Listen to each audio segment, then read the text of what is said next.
Yeah, Experimentation podcast. Yeah. We're in. Obviously, we got our friend of the podcast, Craig. Resident. Lace, yes. Brown. My boy. Come on. Yeah. Come on, guys. You saying, bro, how are you? It's a pleasure to be back, guys. You know? Come on, that's what we like to see, man. You know when the cameras are on, you guys sweet. This guy thinks he's a corporate and I that, asked man. how he is. He said it's good to be back, man. It feels nice to be back, guys. Chase. You know, to do this again for the people then. Come on. I mean, so, you know, it's a pleasure. How are you guys? Highly requested. Come on, man. Highly requested second That's appearance. a fan favourite. Oh my god. Back again. Stop it. The people ask and I'm there. You know, that's the lines that people use on podcasts. You know? Like, the people ask and obviously, like, we just do it, innit? People think they're Like, you guys comment and then we do it, man. We're here to please. That's exactly what they say. Then one's there. No, but I've been good, man. What have you been saying? Good. I love the sun, man. And obviously pandemic season up, so it's a pleasure to be out, man. It is, man. That's what we like to hear, man. Come on, yeah. But yeah, man. Got a question for you still. Little scenario I'd like to pull out for you, just I thought you were going to ask me something mad, you know. No. Nah, hear this. It's a scenario we like to ask some of our guests when they come on. Obviously, you've been here before, so you know about the scenario thing that I do, but this one's a little bit different. So, picture yourself on Oxford Street by Oxford Circus Station, right? Yeah. You know that little section where there's like dancers in that, and they're doing like a routine and there's people just watching them? Yeah. So that side, isn't it? And obviously night time's like opposite there. Like everyone's just round like shopping, it's busy, isn't it? Yeah, man, that's the scenery. So imagine. No, I got a picture for you properly. Proper. So imagine, right, yeah, you're standing there, you're just watching the dancers, you're preying, innit? Yeah. And all of a sudden you hear this big commotion coming out, other side of the road, like near Nighttown, yeah. Someone's coming out in it, but you can't see where they are because there's a big crowd like right in front of them, and then like in the middle of that you can see like there's like security and that just surrounding them. Yeah. You're thinking, oh, what's going on there? And then you can just about peek like past the couple people that are like blocking them. Yeah, it's your celebrity crush, your woman crush Wednesday. Right, as that's happening, yeah, all of a sudden it's a nice sunny day, but then all of a sudden the clouds start going grey, overcast, and the rain starts falling. The dancers, they're looking like, raw. Like. Wait, so what am I wearing? Okay, cool. I thought, okay, cool. Wait, Let's say you're prepared. Was it a sunny day prior? Was it sunny day prior? Yeah. But you were prepared. You were prepared. You were ready. You were ready. Okay, you were ready. Okay. Yeah. The dancers stop the music that they're playing, yeah, and they play a nice slow R&B tune for you. Wonderful. It's so wonderful. Okay. They look at you, they're like, yo, you've been watching for time. I know you got it in you, bro. Because you've been looking at them, you've been like, guys, it's her. They're like, bro, it's your time. Jeez. You're like, you know what, fuck it. Go into the middle of the road. Everybody around has now stopped to watch you. Oh, it's lit. Okay. You stopped. The music's playing. Is rain still falling? Yes.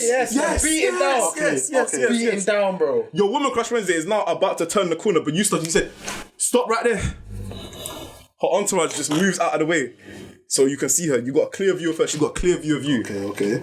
And you bust out the wickedest routine. The hardest routine. Chris Brown level, yeah? Yes. Brother, you know. Michael Jackson level. Brother, this is the... Nah, 07 Usher. Chase. I was thinking about Usher song where he said in the rain from. You remind me. You. Yeah. What song when he's in the rain from? Isn't that one? I swear it's that scene. Is he remind me? You remind me. Okay. You. Nah, I was thinking of the Boondocks episode when Tom's in the road from. And he's like, what song was he singing again? What song was he singing again? Pull it up. But why are you pulling it up? Yeah, so you danced. The dancers that they've joined in now, they are backup dancers. Yes, they're following you. wow. They're doing the whole routine. Yeah. You finish it. You said that was for you. Everyone claps. Yeah. She claps for you. Yeah. She says thank you. And then she walks off. What? What do you mean she walks off? She walks away, bro. She got things to do. Nah, it's impossible. But our question I was doing Chris Brown level. I was jumping off poles and... Yeah. What? I was doing shimmy shoulder. Yeah. But our question for you is, who is that celebrity crush, that woman crush Wednesday that you are dancing for in the rain? No, neither you said she walked off. I thought I had a happy ending. No, she doesn't have to walk off. She don't have to walk off then. We'll leave it at that. You've done the dance, so she clapped for you. Do I even have a celebrity woman crush like that? What did I say? Who's the celebrity woman crush I would say? I really have to think about this, you know. Yeah. What, you might just got celebrity woman? Nah, like some of the people that we've had, they've given like answers like quickly. Instantaneous. Is it? Yeah. Hold on. Don't question this. He's under pressure now. Nah, because you could say like almost anyone, didn't it? Like, Who am I saying? Who came to mind, bro? Like first. Who's to mine? yeah, there had to be someone. Yeah, there had to be even a couple people still. Well, I'm dancing in the rain. No, she's gotta be. She's gotta be. It's gonna be That's what I'm thinking. That's what I'm taking my time. Like, Yeah. I don't want to say something and be like, what, is that what you do? Like, Nah, we weren't judge. I'm not. I said that. Oh, I'm trying to do Nah, it. I actually won't judge. Hey, who did you guys do it for? We are I two, said, bro. yeah. Wait, This guy being clever, you know. This guy's trying to buy time. Answer your thing first. I'm curious, innit? Yeah. Because man said I was doing the whole thing with dances, fam. You gotta be 81. Yeah. And what 07 Usher, he's doing all the. Yeah. He's flipping Popping the caps a and that, lot. fam. Yeah, and Got leaning the and Usher that. chain, fam. The chain going around the neck. Oh my What? I'm doing all of that. Yes, as in, bro, you're going in. She's gotta be crisp. Yes, man. She gotta be a langers. It's gotta be a sensation. Alright, hold on. I might have to bust out the Insta, fam. Fam, wait, who's a baddie on Insta, bro? I didn't think about it. This is the longest one ever. What? He's giving us proper thought, you know, like analysing. It's serious. You know? No, wait. Go on, bro. No, who's a baddie on Insta? I'm trying to think. There's enough baddies on Insta, bro. I don't know the name. But who's your woman crush, bro? I I don't have a lie. woman crush like that, to be honest. I can't even lie, fam. Like it's like a 2 or 3 gal that are like Chris. Like she sings or she acts. You know what? I'll do Bernice Burgos. I like a brown. Bernice. Bernice. That actually came to mind. I'm thinking like, who is Bernice. Good food still. Okay. All right. Bernice. She's not walking off. Why is man Are saying you sure? Bernice Are like you that? sure? No. Are you sure she's not walking off? Huh? You sure? If listen. Bernice, yeah? What? Wow. No, wait, man, repeat that. What are you doing? 100%. You're on it. That's your top. That's your top. You're not feeling. No, bro. I'm just saying. It she's comes to my there. mind. It just comes Yeah, to my that's mind. what you came to your man. Come to my mind, innit? Because no, he said like, who thinks of Chris on Instagram? And I said, I'm Bernice, innit? Okay. Okay. Get me still. That's what. He's sweet still. It's a sweet one still. You get me? still. Well, I'm dancing. Wait, she don't walk off, yeah? She don't walk off. She don't walk off. Like on you, fam. She's like, oh my god, I loved it. Is that still black? No, I don't know how she talks. Wait, I'm trying. Can you not think of like a UK one as well? Like, What? This is how I know he's got too much pride. He's like, UK? Street blogs? oh what? What? That shape, bro? Couldn't be me. Oh my god. Yeah, UK. UK? That's your US one. UK now. What? This is not part of the question. He's now blogs, So you might as well doing add-ons. You might as well doing what? Side dishes. This is brazy. Come on, man. Chips there, man. UK. Come on, man. There's girl there, bro. I didn't even really follow UK things like that, bro. It's not about following, bro. It's who you've seen, like in films or music videos, and you said she's a thing, right? Like artists. Do you know what I'm saying? Which is your squeeze on. Do you get it? Like, you don't have to come back to me on that one, bro. Man, What would you might say for the American one? The American one. Yeah. American ones. Oh, that's a good question. You see it there? No, because the American ones. When I asked this question, I was thinking of the UK ones, innit? But yeah, American. Okay, who would you say for UK then? Old school Neo No, Long is up there for American. Don't tell him the UK one. Oh yeah, actually, yeah, we're giving you. Nah. The American one. Recent. Neil Long's a Old school Neo Long, yo. Nice. That's a good Neo Long. choice. Okay. Yeah, there's enough. No, I'm trying to think. There's enough that I do in terms of the US store. Like now as well. Now, I'm trying to think who those. Justin Skies is Shout. my I'm not dancing that road for. Oh, what in terms of her? I'm not dancing that road for Justin. Oh, definitely not dancing the road for Justin Skies. I have no qualms about that. She's a vibe. It's a fan. We what that's for.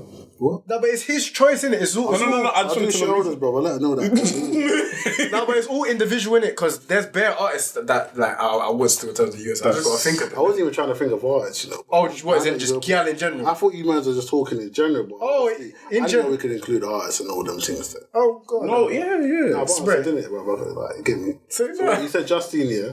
I'm saying there's bare, including Justine. I've got enough. What about you? But who's your top though? Is it Neo or Justin? Nah, I got bare others besides them. They were just the first two that came to my mind. American, no. I've got to think. That's actually. Now I'm thinking. What the hell? There's enough gal, bro.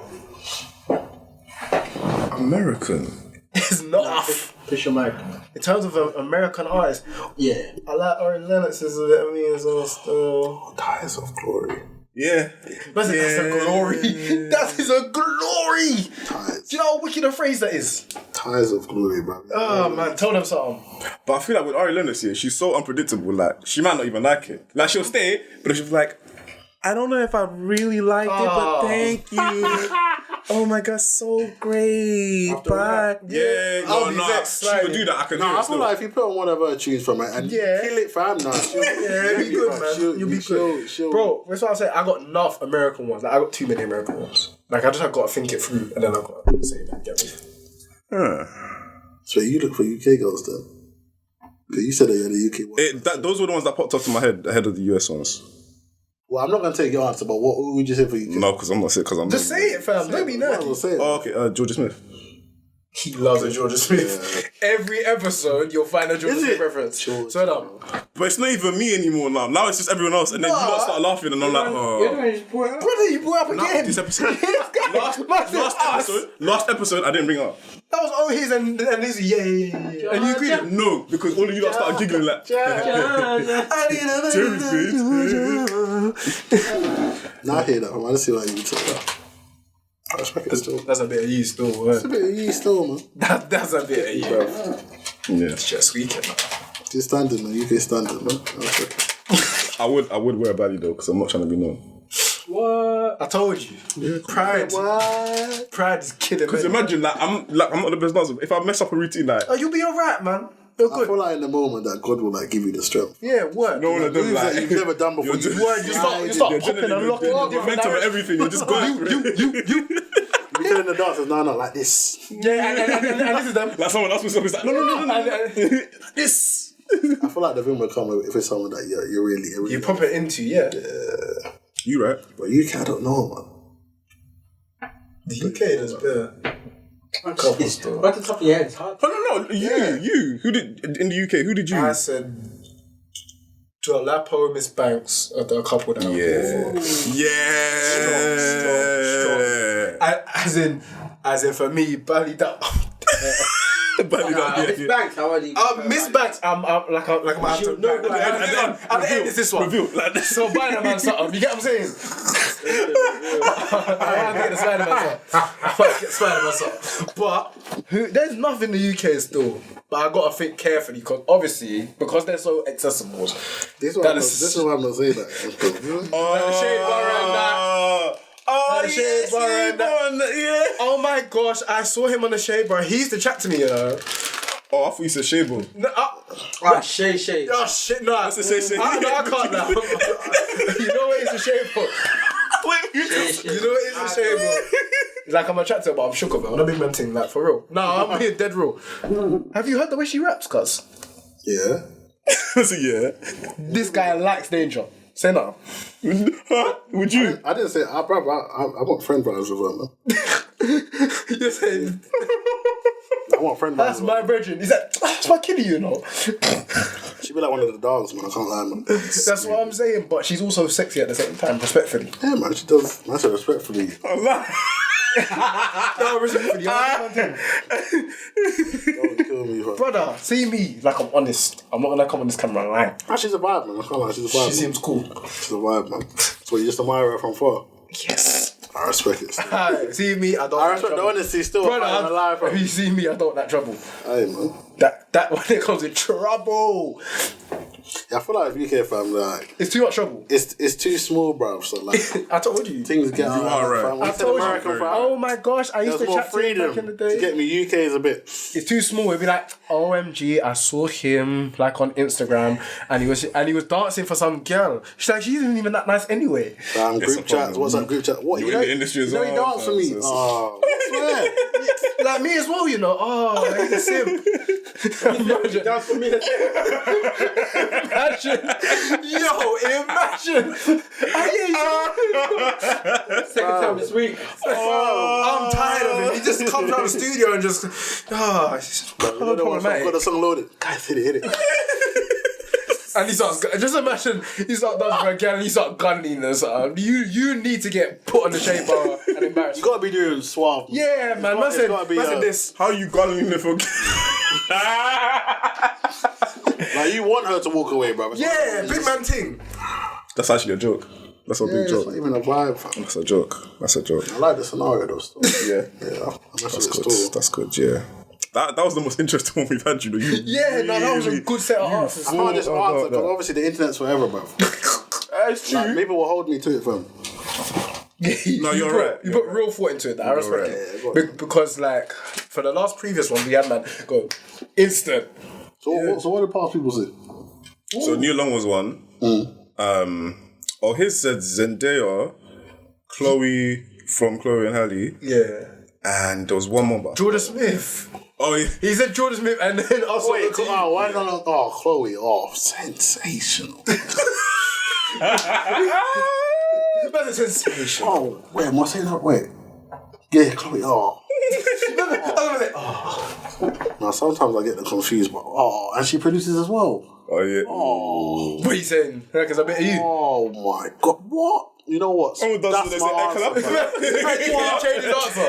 Bruv, and she produces as well. Oh, You're gonna change your answer? Yeah, that's calm. No, that's fine. Oh, Bro, I don't mind changing your answer. it's so fruitful, man. Oh my. Just imagine he starts spinning on his head top or something. Blood. Oh, not Swiss. Yeah. Wow. Just imagine a man start doing a head top spin. Nah, man. Nah, it's raining. I'm not doing that. Yeah. I'm gliding. I'll tell you that. I'm gliding. Oh, yeah. Like What? I ain't doing no head. Yeah. Mash up myself, bruv. What? Get clot myself, fam, and end up in hospital. Oh, she sent you a note saying, She sent you a note. big man. Stop it, man. Imagine Not that. in a card, you know. Not even a card, a note. You know. Bruv, she sent you a note in a CD, fam. On the CD as well. A CD is like 2004. But when you playing it on, when you playing it on, Get well soon. I'm back touring next year. Back touring next year. Wait. How can she plug herself after you mashed up your thing? For her. She's plugging her own tour after you mashed up your something for her. oh my God. That's what you say, because you know the video's going on Shea, bro, and all them places. I told you. It's more your first thing. She might as well capitalise, fam. I'm not saying she's wrong. I'm saying you got boy. If you get put on Shea, bro, like, oh my God, look at this guy who was dancing and that, and she. Bro, Promotion, bro, I'm not saying she's wrong. I'm saying you're the idiot for mashing up yourself. It's your fault. Big man. Like, I'm not a fan anymore, fam. If I clout myself, and all I get is a note, fam. Oh, I've never listened to her music again. It's traumatic. Can you man? But every time I hear a song, fam, Bro, it's traumatic. No, this one. It's a flashback. I said, it's real, fam. Trauma's real, bruv. Nah, it is. That's brave. But yeah, moving on from that, I wanted to bring a topic that just came across like my head like the other day. Well, not even the other day, in fact, it was like a couple weeks ago. Basically, the AMAs, the American Music Awards happened, right? And like obviously Drake came, he won some awards, did a speech with his son, And an interesting thing happened that like, it was so random, I didn't get it. Yeah. Basically, on Twitter afterwards, Pusha T was trending. My boy. Yeah. My boy. And so, for those who don't know, My boy. obviously the connection between them two, they've had beef for like a long time now. Like stemming from, how long ago was it? Basically, where it was from, like, is the Clips and the Neptunes were boys in it, very tight, like in the same ends. They were from the same ends. They were making music. Birdman boyed Pharrell. So Pusha took that personally and said, fuck the whole Cash Money because you boyed my boy. That's where the original. But Lil Wayne and Pusha have had their something. And then obviously Drake being in the Cash Money, Young Money Cap, has inherited that something. So Drake and Pusha's like the final battle, essentially. Right. Do you get it? And so, they took it to a level where, Drake's career has kind of now been put into question after the story of Adidon came out. And it was a heavy diss track. But to me, when I actually deeped it, because the main part of the song that everyone is aware of now is that he revealed that Drake had a son at the time. But I'd actually gone back and said, oh, I didn't actually listen to the whole diss track in full. It's wicked. So I went and listened to it. And really and truly, yeah, it's not like people actually need to talk up the song for more than just that moment, because the rest of the song is cold. He has some incisive cuts cold. Still, it's very sharp. Like, because I'm not like a big Pusha T fan. Not like I don't like his music. I haven't listened to a lot of his catalogue, innit? I'm the same stuff. Like. Do you know what I mean? But like listening to him, just I'm a big Push fan. Oh my god, he tore into Drake way before the Drake thing. Because obviously Clips as well. I was a Clips fan. You know what I'm saying? But yes. Tore into him. Fam, they said, like, people were saying, like, oh, like, before the story of Adidon, like, the Duppy freestyle, like, oh, he had a good comeback. Like, he did something, innit? That does not not even close. It's nothing. It is nothing. It's actually, bro, I don't remember what he said in it. Like, there was nothing significant that he actually said. He said the thing about the mic fade, like, the signature on the mic. Because obviously, see, Push signed the mic back in the day, because obviously, Drake was a Clips fan, innit? Yeah. So there's a signature of the fade, and then he said, that represents your career. It's alright. It ain't too bad. It's alright. You know what I'm saying? But it's nothing. It came true, bro, isn't it? No, it sounded cold. Like in terms of Drake, sounds good on record. Yeah. So at the time, like in terms of the people not really listening, he sounded wicked and he came back strong. But it ain't matching up. It's not story of Adidon. not I'm telling you, like, it was mad. But that even got me thinking about like diss tracks, like iconic diss tracks from like over the years, like, or just in hip hop, like what ones were like top tier in like the impact that they had and how do they match up against the ones that have come out like recently, innit? So what I've done, I was just looking like top of my head the ones that I could think of, and then like I went on like, you know, different lists like that websites have put up as well, and tried to figure out which ones are the ones that are worthy of talking about. And we've come up with 5 that I'll present to you now. So, right, so best diss tracks: Story of Adidon, Ether, No Vaseline, Hit 'Em Up, and Back to Back. Yeah, solid. So those are the ones. It's a solid list. Yeah, those are the ones I wanted to bring to the table, right? Let's start with Story of Adidon first. So, can you provide a bit more context into the situation? The context was, obviously, as you lot know, Pusha T and Drake have been doing the back and forth thing, but like subs for years. It wasn't no name calling. It was blatant subs though. Like Pusha T would say Def comes in freeze, and then like Birdman has freestyles, and he said like that sort of something that they know who they're talking about, but to the general public, it's not over, innit? So then it got to 2 birds, 1 stone. Drake talked about Kid Cudi. Do you remember that? Talked about his mental health and that. Oh yeah. His suicide. Suicide attempt, whatever. Push said, "You're a fucking boy in it, mate, because that's my label, mate. Are you mad?" And he said, he came out with something. I don't remember the name of the song. Then he came out with what's the tune? Infrared. Yeah. Where he's it was written like Nas, but it came from Quentin, and obviously. Quentin Miller was Drake's alleged, even though I'm not gonna say alleged because it's proven now, but ghostwriter, innit? Ghostwriter, yeah. So then Drake came with the whole Duppy freestyle thing. That was hard. That was a good song. That was hard. It was a good song. The beat was hard. But then we get to Story of Adidon, and just to paint a picture, he used the instrumental of Story of OJ. OJ pronounced his blackness. Said, allegedly there's a quote, which I still don't even know if that's OJ, but people say this is OJ. I'm not black, I'm OJ, innit? Oh, yeah. And the sample goes, my skin's black from a Nina Simone song. Like, black bodies swinging in the summer breeze, that song. Yeah. That song, cool. Then the sample inverts and said, my skin is yellow, to like denounce yourself from blackness, innit? To talk about the story of OJ. So Pusha T chose that instrumental, which is obviously a Jay-Z song. Yeah. Jay-Z and Push, and Drake have had their little who's the king of hip hop back and forth. It's not serious, but it's like, big man, I'm now overtaking you. Little man, allow it. You can't be me. That's what it is. Strategic, man. Yeah, it's strategic. Who's the top dog, basically? Jay allowed Push to use the beat. He allowed him. He blessed it, innit? Do you get what I'm saying? So then, Push used the fact that Drake took a picture in blackface, made it the cover art, and obviously the main driver point was the fact of obviously he's hiding his son through the campaign. He was going to tell people he had a son through was it a shoe campaign? Was it Adidas. Yeah. So the campaign. And then obviously Pusha T alleges that 40 told his man them that Drake asserts that Kanye said that.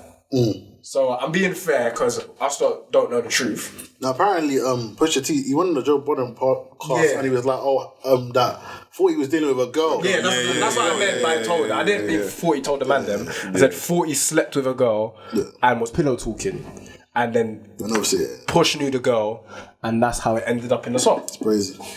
So just the way the whole song's put together is crazy because let's go through the lyrics. So the verse starts: drug dealing aside, ghostwriting aside, let's have a heart to heart about your pride. even that, let's stop at that because that's wild. Because up until then, they've both been said. Drake said, "You're not really a real drug dealer. It was your brother, someone else. Then you weren't the main dog. But you were rapping about all these drugs. Cool." And then Push said, "You got a ghostwriter. Actually, you can't chat to me. You're about bar." That's where the beef was focused on. The first bar. And then Push goes, "Fuck all that. Let's actually talk about the real madness that's going on in your life." So it paints a good picture. So carry on. Even though you're a multi, I see your soul don't look alive. And the M's count different when baby divides the pie. Even that, your soul don't look alive is the Drake song. Look alive, da, da, da. And you need to listen to this song properly. Oh no. He's dissected. He's dead properly. Yeah, so your soul don't look alive. Cool. And then he said, even though you're multi, he said your soul don't look alive because the M's, the millions, when baby divides the pie. Obviously, at first, you could think it's a woman. Because baby is an affectionate term for a woman. But I sort of quickly find out who the baby is, innit? Absolute rage. Complete rage. But continue. Rage. Let's examine why. Your music for the past few years been angry and full of lies. I'll start it at the home front. I'm on one. Dennis Graham, stay off the gram, bitch. I'm on one. Brother, he said, I'm starting at the home front. I'm starting with your youths. I'm starting in your own home because you can't manage your own home. I'm on one. That's your song, brother. Fuck your song. I'm referencing your song. And your dad, if your dad comes on the gram, I'll put your dad as well. That's what man said. It's wild. It's rage. No, but this next bit is woo. Aye. You mentioned wedding ring like it's a bad thing. Your father walked away at 5. Hell of a dad thing. Yeah. Because what Pusha T to make this song. Disrespectful. Very disrespectful. No, it's mad. The thing that Push to create this song and make it as personal, because Drake referenced his fiance's, like, I'll make it ring like Vanessa Williams, which is the name of Pusha T's fiance. Mm-hmm. So that was so unnecessary, bro. I can't lie. He didn't have to do that. No, but what song was that on? That the freestyle. But it was a No. It was the Duppy freestyle. Oh, it was actually. Oh, yeah, because it's aimed at Pusha T, innit? Oh yeah, what's that? I let it ring like Vanessa Williams. No, W freestyle was at Kanye. Nah, it was mainly at Kanye, but it's meant to be at Pusha T because Pusha T's on you. But he can only attack Kanye because he don't have nothing on Push. You get it? No, he did it because he thought that Kanye gave them. That's why. Wait, you talking about? Freestyle? No, I'm saying W freestyle was for Kanye because Drake thought that Kanye gave Pusha T the message about the child, didn't it? No, but that came after though. No, but it was brewing up to that. No, but it came before. So the story of Thingy came after the Duppy freestyle, like it's a response to that. So I don't know how that could have happened like that. I think. What's the timeline? I'm reading now. So the timeline goes infrared, Duppy freestyle, story of what's it called? It doesn't say here, but no, it is right because I remember how it happened. That's exactly how it happened, isn't it? So obviously he's saying your dad, and he juxtaposes or compares the relationship between Drake and his dad and you and Drake. It's wild. It gets wild. It's a bit techie, bro. Bro, the next line. Marriage is something that Sandy never had. Drake. How you a winner, but she keep coming in last place. That's a fucking viral. Brother. And he mentioned her name as well. That's a fucking viral. God. And it's the fact that he's... It's a bit disrespectful still. Brother, a bit. Disrespectful still. Steady. Now, what was I going to say? It's the fact that obviously he's saying broken homes create more broken homes. Essentially, it's a why. Like even that is like my home is secure and stable. How dare you chat to me when you've come from a broken home? You've created a you out of wedlock, and you have chat for man about ring and wedding ring. Are you crazy? It's wild. It burns, fam. It's wild. It burns. So please continue. Monkey suit Dennis, you parade him. Monkey suit Dennis, you A Steve Harvey suit nigga made him. Confused, always thought you weren't black enough. Afraid to grow it because your fro wouldn't knack enough. So unnecessary. But still, yeah. Oh my god.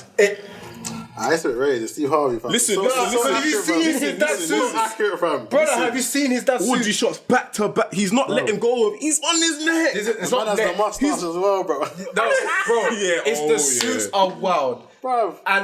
And he does parade his dad. And you can make an argument, I'm not gonna necessarily make it, that Drake parades his dad around for the blackness card. Do you get it? Yeah, I'm black, look at my dad. That's an interesting argument. Still. I'm saying people have made that argument. I'm not gonna necessarily make it. Who's made this argument? People. I don't even know these people, bro. Like in terms of like the song breakdown, people said, yeah, the way Drake parades his dad on the ground is kind of mad. Like he'll say he won't talk to him for years. Then they'll be, you know what I'm saying? No, that's true. They have a weird They got a relationship. very weird relationship, but that's Very because weird of one. what happened where he gets into, and he does look like Steve Harvey still. God, he looks like Steve Harvey. It's the mustache, fam. No, but listen. Oh, no, go say something. And one more wider point. You always thought you weren't black enough. Stung Drake in his chest. Like it might be the wicked. I won't say it's the wickedest shot in there, but that hurt because obviously you lot know.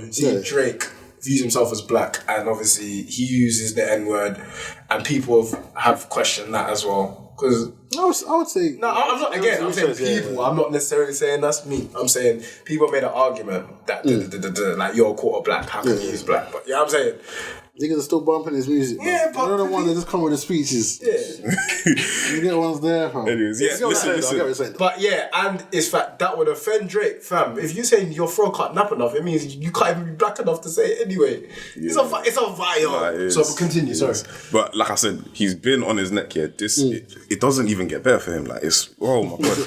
How can a man say that? It doesn't get better. It doesn't get better. It's a diss track, bro. Since you named it's not supposed to be uplifting. I mean, true. That's true. That's true. This guy thinks it's only gospel music. He's gonna say about I'll pray for you. Big man. Just listen. Since you name drop my fiance, let them know who you choose as your Beyonce. Oh, and no, continue. Sophie knows better as your baby mother. Clean her up on IG, but the stench is on her. Nah, let's break this down, bro. He said, since you name drop my fiance, you want to chat about my girl, say nothing. Let him choose who you want you to be your Beyonce. Since you are keep trying to be Jay-Z, since you are trying to be Jay-Z your whole life, Oh god, you're not listening to the bars, Oh fam. shit. Man said, since you want to be Jay-Z, let's see who you named your Beyonce. Big man. I feel like he was drugged. What? I feel like Drake was drugged.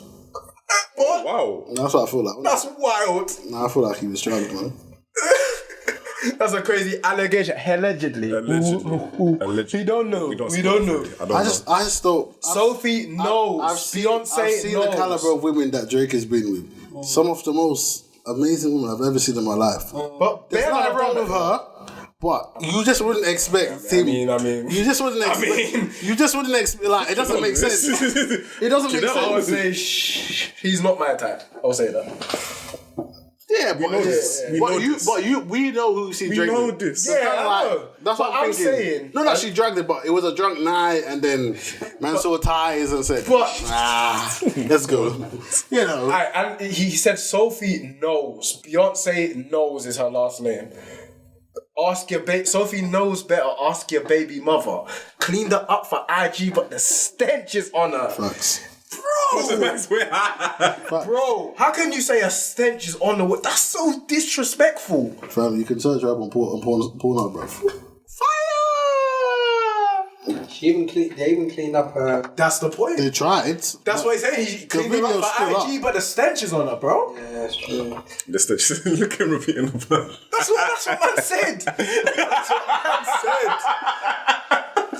That stench is on us. That's crazy. But listen. A baby's involved is deeper than rap.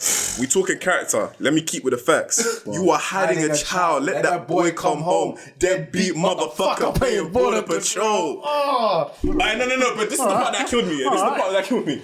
Adonis is your son, and he deserves more than an Adidas press run. That's real. That's real. That was so unnecessary. No, it wasn't necessary. He said that's real. That's facts. No, do you know it's the way he said it on the chat. When you hear it, you're like, raw. Like that's real. Like that.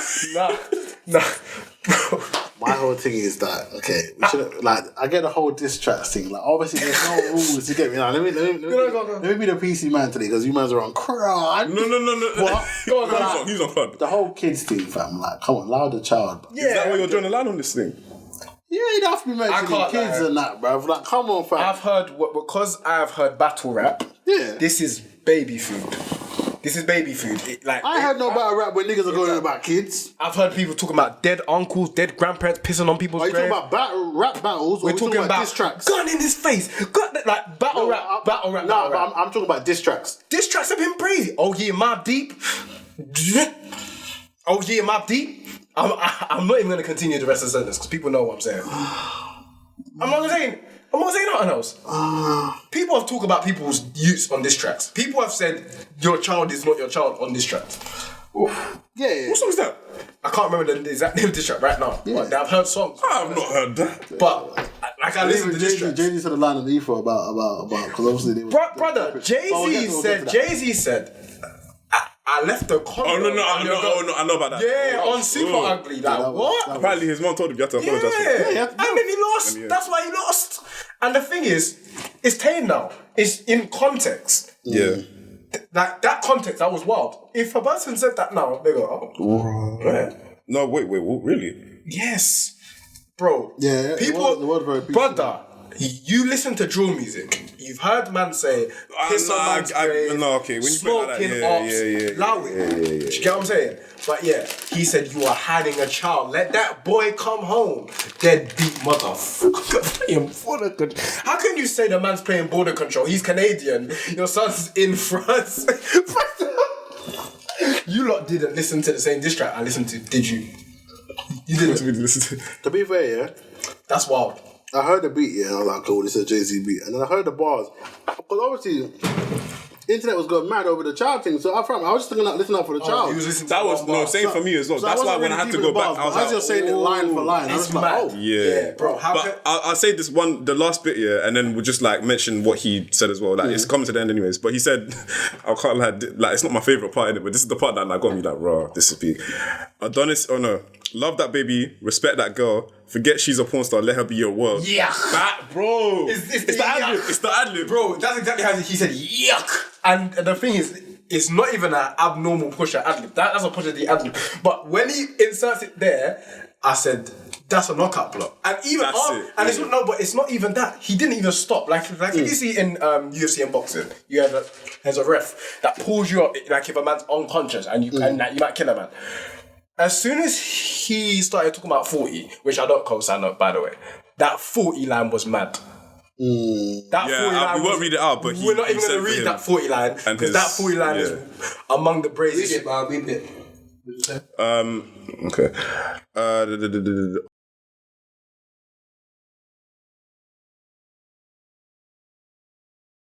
So it's alluding to his what's it called? Like it's a disease. It's not sickle cell. No, not sickle cell. Nah, it wasn't sickle cell. It's not sickle cell. It's something else. Oh. But it's still peak because he has a set amount of time to live.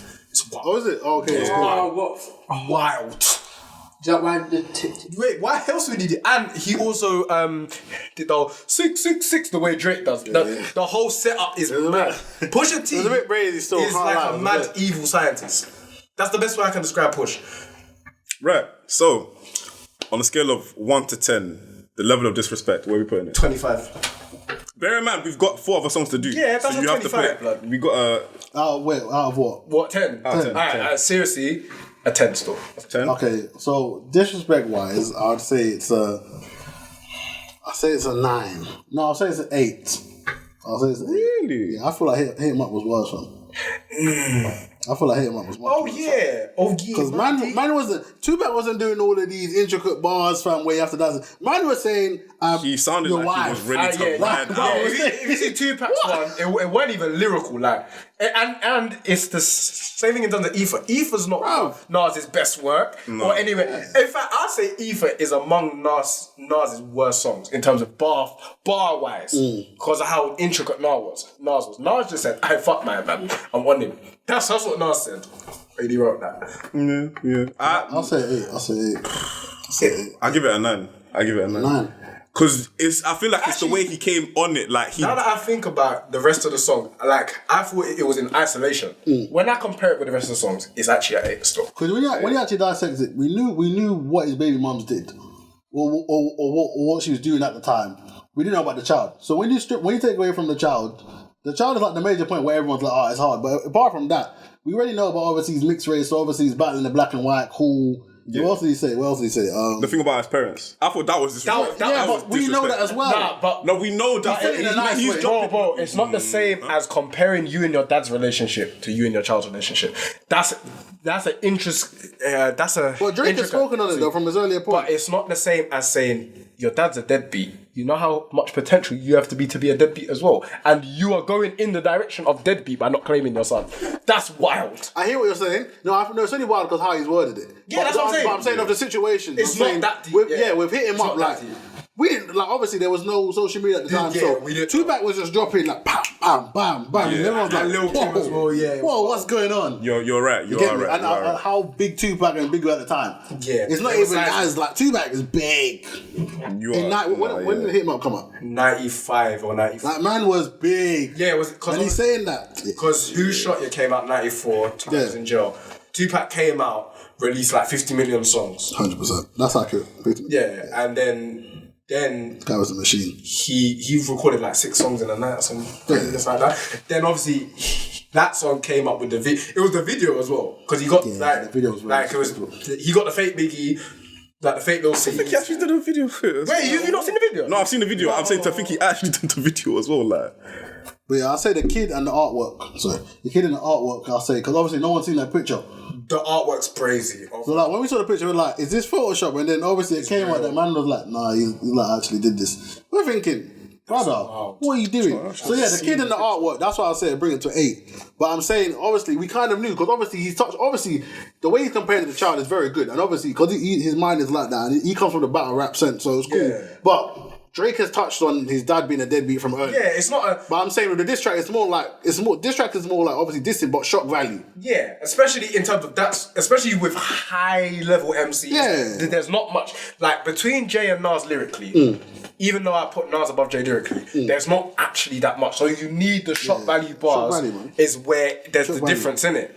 Because even Drake is a top tier MC, not in like legendary status. But he's just big. Yeah, but I mean, if you pre-Drake's pen, before the Ghost Rhyme or after, he can rap in it. Yeah. Not as good as Push. Never been anywhere near touching Push's pen.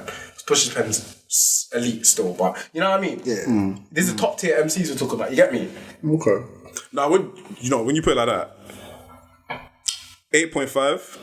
Because I still feel like, although it's like stuff that we knew already, it's like the way it's intricately put, and he's from the get-go, his foot was on his neck. He didn't let go. The packaging was amazing, the wording was amazing, but I feel like the artwork and obviously the kid, everyone's searching up on YouTube. Twitter must have been going crazy. Drake's got what? Adidas, and then obviously he had to pull the campaign. Adidas.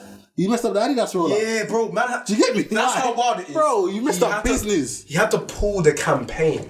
Yeah, that's so wild. He's probably been planning this for months or maybe a year, and you got to strip it because like you've ruined the whole rollout, fam. Like he probably gonna do a video of Adidas and there be some random child and people be like, "Who's that?" And then man's holding the child, be like, "Oh, son," and everyone goes, "Whoa!" And then obviously the shoes or clothes sell out. It's just like, "What? This is what you're doing?" It's mad. Crazy. Cool. So 8.5 for that one. So what's next? The next song on the list.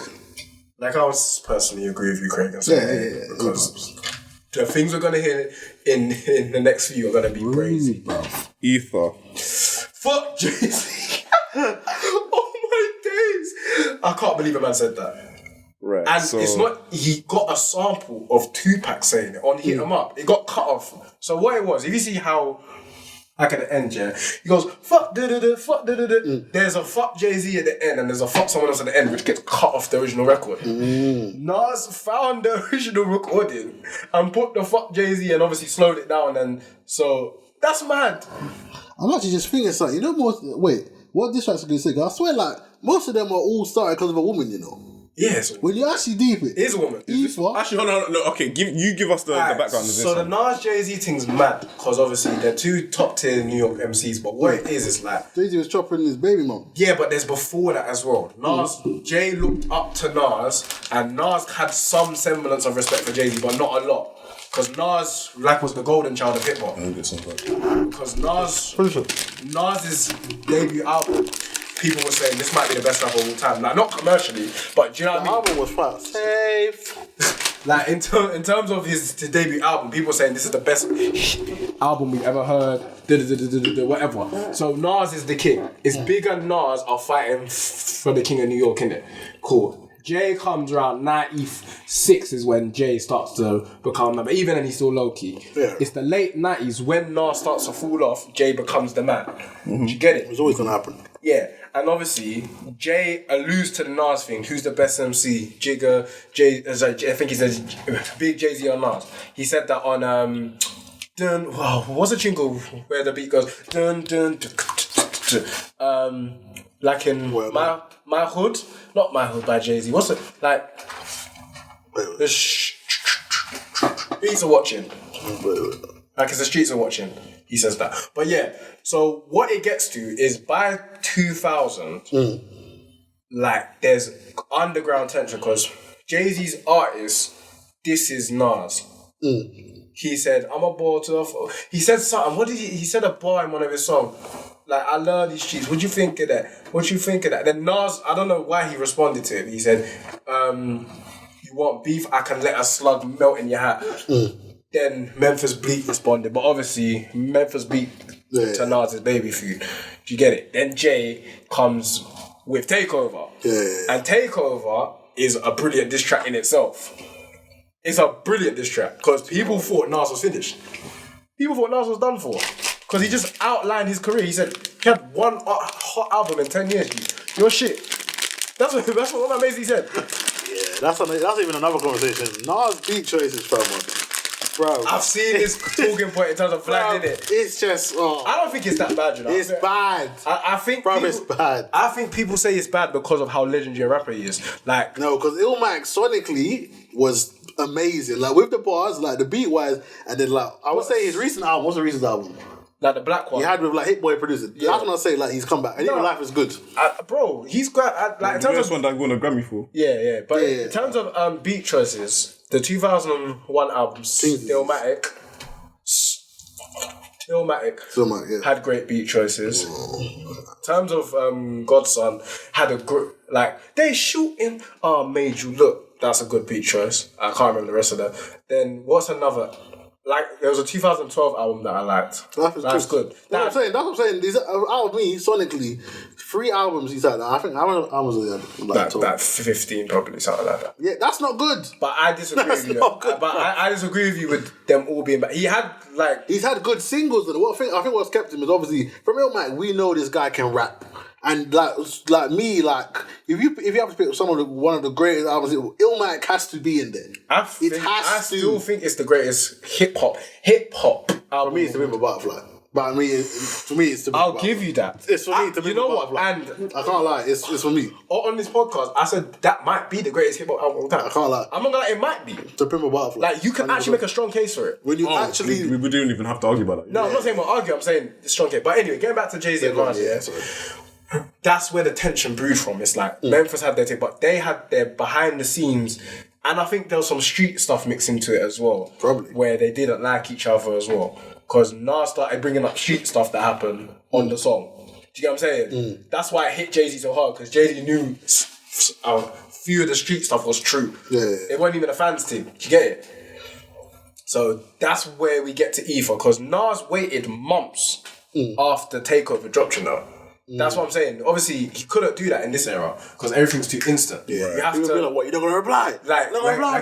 you have to respond in like now it's gotten to the point 24 hours. You gotta move like Chip, bro. I can't lie. If you wanna do this track, if you're not moving like Chip, don't do the whole rap beef thing. Yeah, you don't. Man has the videos edited, the tracks mixed and mastered. What? The next day. But that's why I think it is staged though. I know, 100%. Because that's what. Nah, fam. Not staged, but I feel like it's spoken about. he has tunes on everyone in the industry. Everyone. He's cool with videos you, but I feel like on everyone, he has like 5 tunes on everyone's stuff. Oh, you want this week? Cool. What I gotta do is shoot a music video. How long does editing really take? It can be done in a day. Let's be honest. Yeah, no, for real. How long do you shoot? Could be done in a day. And I swear he's just at a petrol station. What 3 different angles? Yeah, it can be done. Like what? Like, do you get me? But the track is definitely that you can't mix and master and all of that, bruv. He's got tunes. It makes sense. It makes sense. Don't kill me. But yeah, that's where we got to, and then we get to Stillmatic. We get to Ether. In fact, Ether came before Stillmatic. Ether dropped as the single, which flooded the streets, innit? And obviously, Jay-Z had released the first Blueprint, which was people were saying it might be his best album, and Jay-Z was king at the time. Yeah, that's what I mean. At the time, in the context, innit? Yeah. But people were saying Jay-Z's king. Nas is done. Then 100%. Ether happens. Ether. That's interesting, the timing as well, isn't it? Because like obviously this is seen as one of the most iconic like diss tracks, but it's very disrespectful. It came at a time when like Nas, his stars, and Jay-Z's. Yeah. Do you know what I mean? And also, it's created a word. People say a person got ethered. Yeah. Now, that's wild. It's a bit brazy. Like, it's a bit mad. it's a bit crazy. Yeah, let me just... So the chorus... I fuck with your soul like Ether. Will teach you the king. You know, you not. God's son across the belly lose. Ooh. I prove you lost already. And that's taken from Jay-Z's song, which goes, I will not lose. You don't know what you done. So even that's a right hook already. You've taken a man's chorus and buoyed him with it. And he said, you're not God's son, I'm God's son. Pussy. That's what he said. That beat's hard. But yeah, so beginning of the verse. Brace yourself for the main event. Y'all impatiently waiting. It's like an AIDS test. What's the results? Not positive. Who's the best? Park, Nas, and Big. Ain't no best. East, west, north, south. Flossed out. Greetings. So yeah, that's to start like that. Because people are waiting on Nas. Like, what is he gonna say to this man? What else is he gonna say? So to start off like setting the scene is mad, but then to immediately throw out Jay's line, because Jay has bigged up Nas in the past, say the best is Big and Jay and Nas. So if you just say Park, Nas and Big, you are not part of my top 3, top 4 big man. Man don't respect your thing like you rate my thing. Yeah, no respect levels in that. Like you're a fan of me. That basis is you're a fan of me, big man. You check for my thing. I don't care for your music. It's a disrespect. 100% vile. I embrace y'all with the napalm. Blows up. No guts left. Chest face gone. I embrace y'all with napalm. It's the accent as well. Because you read it in the English accent. Yeah, I embrace y'all with napalm. Yeah. It's wild. Yeah. I don't know. He's tired, fam. Man said, Man said, I embrace y'all with napalm. I bomb on you. When I see you, it's just, man's active. It's goal time, yeah. How could Nas be garbage? Semi-autos at your college. Burner at the side of your dome. Come out my throne. I got this locked since 91. I am the truest. Name a rapper that I ain't influenced. Gave you all chapters, but now I keep my eyes on the Judas. He said, name a rap. And just for context, everyone before Rakim, he used to spit like like on the drum beat, innit? But obviously, Rakim and the cars blow. These are the breaks. Alright, so Rakim was the first, but Nas added the like mafioso street element to it. So everyone was rapping like Nas until everyone wanted to start rapping like Biggie. Do you get what I'm saying? Because I think Illmatic came before Big's first album. I might be lying. Illmatic came 94. And so did... I couldn't tell you still. Ready to Die was either 93 or 94. I don't remember. So no, it was Ready to Die 94. We'll check this way that quickly. It was what? No, Illmatic came out 94. Yeah, it did come out 94, bro. I did. But Ready to Die is a solid piece of work. Solid. I can't lie. Solid. Oh, But- I still slap that now. But Oh. like I prefer the second album. Illmatic, yeah? Yeah. 94. 94. When Ready So- to Die to come on. I think it's either late 93 or early 94 because there was singles from 93. Ready to Die. Oh. It's tough. Bruv, you're in New York. In, That's why in the people slums. need to rate Puff Daddy, man. The way he puts albums together, yeah, like he's Oh, it's not even showing me. flawless. Huh? How you living, It's going Biggie from Smoke? Illmatic, it was written, I am... No, Biggie Ready to Die. Oh, I'm bugging. Man, Man, I am. Why is it not Nas? I was thinking that. No, I was thinking What? What's wrong with Biggie? I don't know his discography like that. I That's think it's 93, 94. In his life, he only had one album. Yeah. Released one album That's while he was facts, that's facts. But it was done, like, the second album was basically Sure, it's done. 94. yeah. 94. Okay, so those two albums shifted music. That was a solid album. Particularly Illmatic in it. So when he says, name a rapper that I ain't influenced, you're struggling. You're struggling. Because even Jay is influenced by Nas. Because you see Jay used to rap like, digga the A, digga the A. I don't know if you lot remember that. When Jay was mad. Actually, Jay can turn around and say Big Daddy Kane. Because Big Daddy Kane was mentoring him. He can say So he that. can, if he wants to. But he hadn't denied that, like in his responses. But anyway, yeah. So that's a wicked bar still. The last part was with Hawaiian Selfie Name a fame. rapper that I ain't influenced. Get your chapters. I'll keep my eyes in That's front. barring when you're reading. I know. It's mad disrespectful. Nah, it's calm. It's just Anyways, yeah. So with Hawaiian Selfie fame, kept my name in his music. Check it. And then the chorus again. So yeah, you see Jay-Z was part like on the tune called Hawaiian Sophie and he had the funny Hawaiian shirts. I need to say something mad on camera. Hot Hawaiian shirts. What are you going to say? Say it again. No, I thought I said something crazy, but I had to check myself. Like the funny shirts. Like the funny shirts, isn't it? And then he's like, came with the wicked man. Don't understand. This guy's Oh my god. No, but I'm talking about in terms of gangster rap though. I'm saying in terms of that image. Because he's portrayed himself as a mafioso. But a couple of years earlier, he was doing that the man high top and that, like, it looks crazy. You know what I'm saying? Yeah.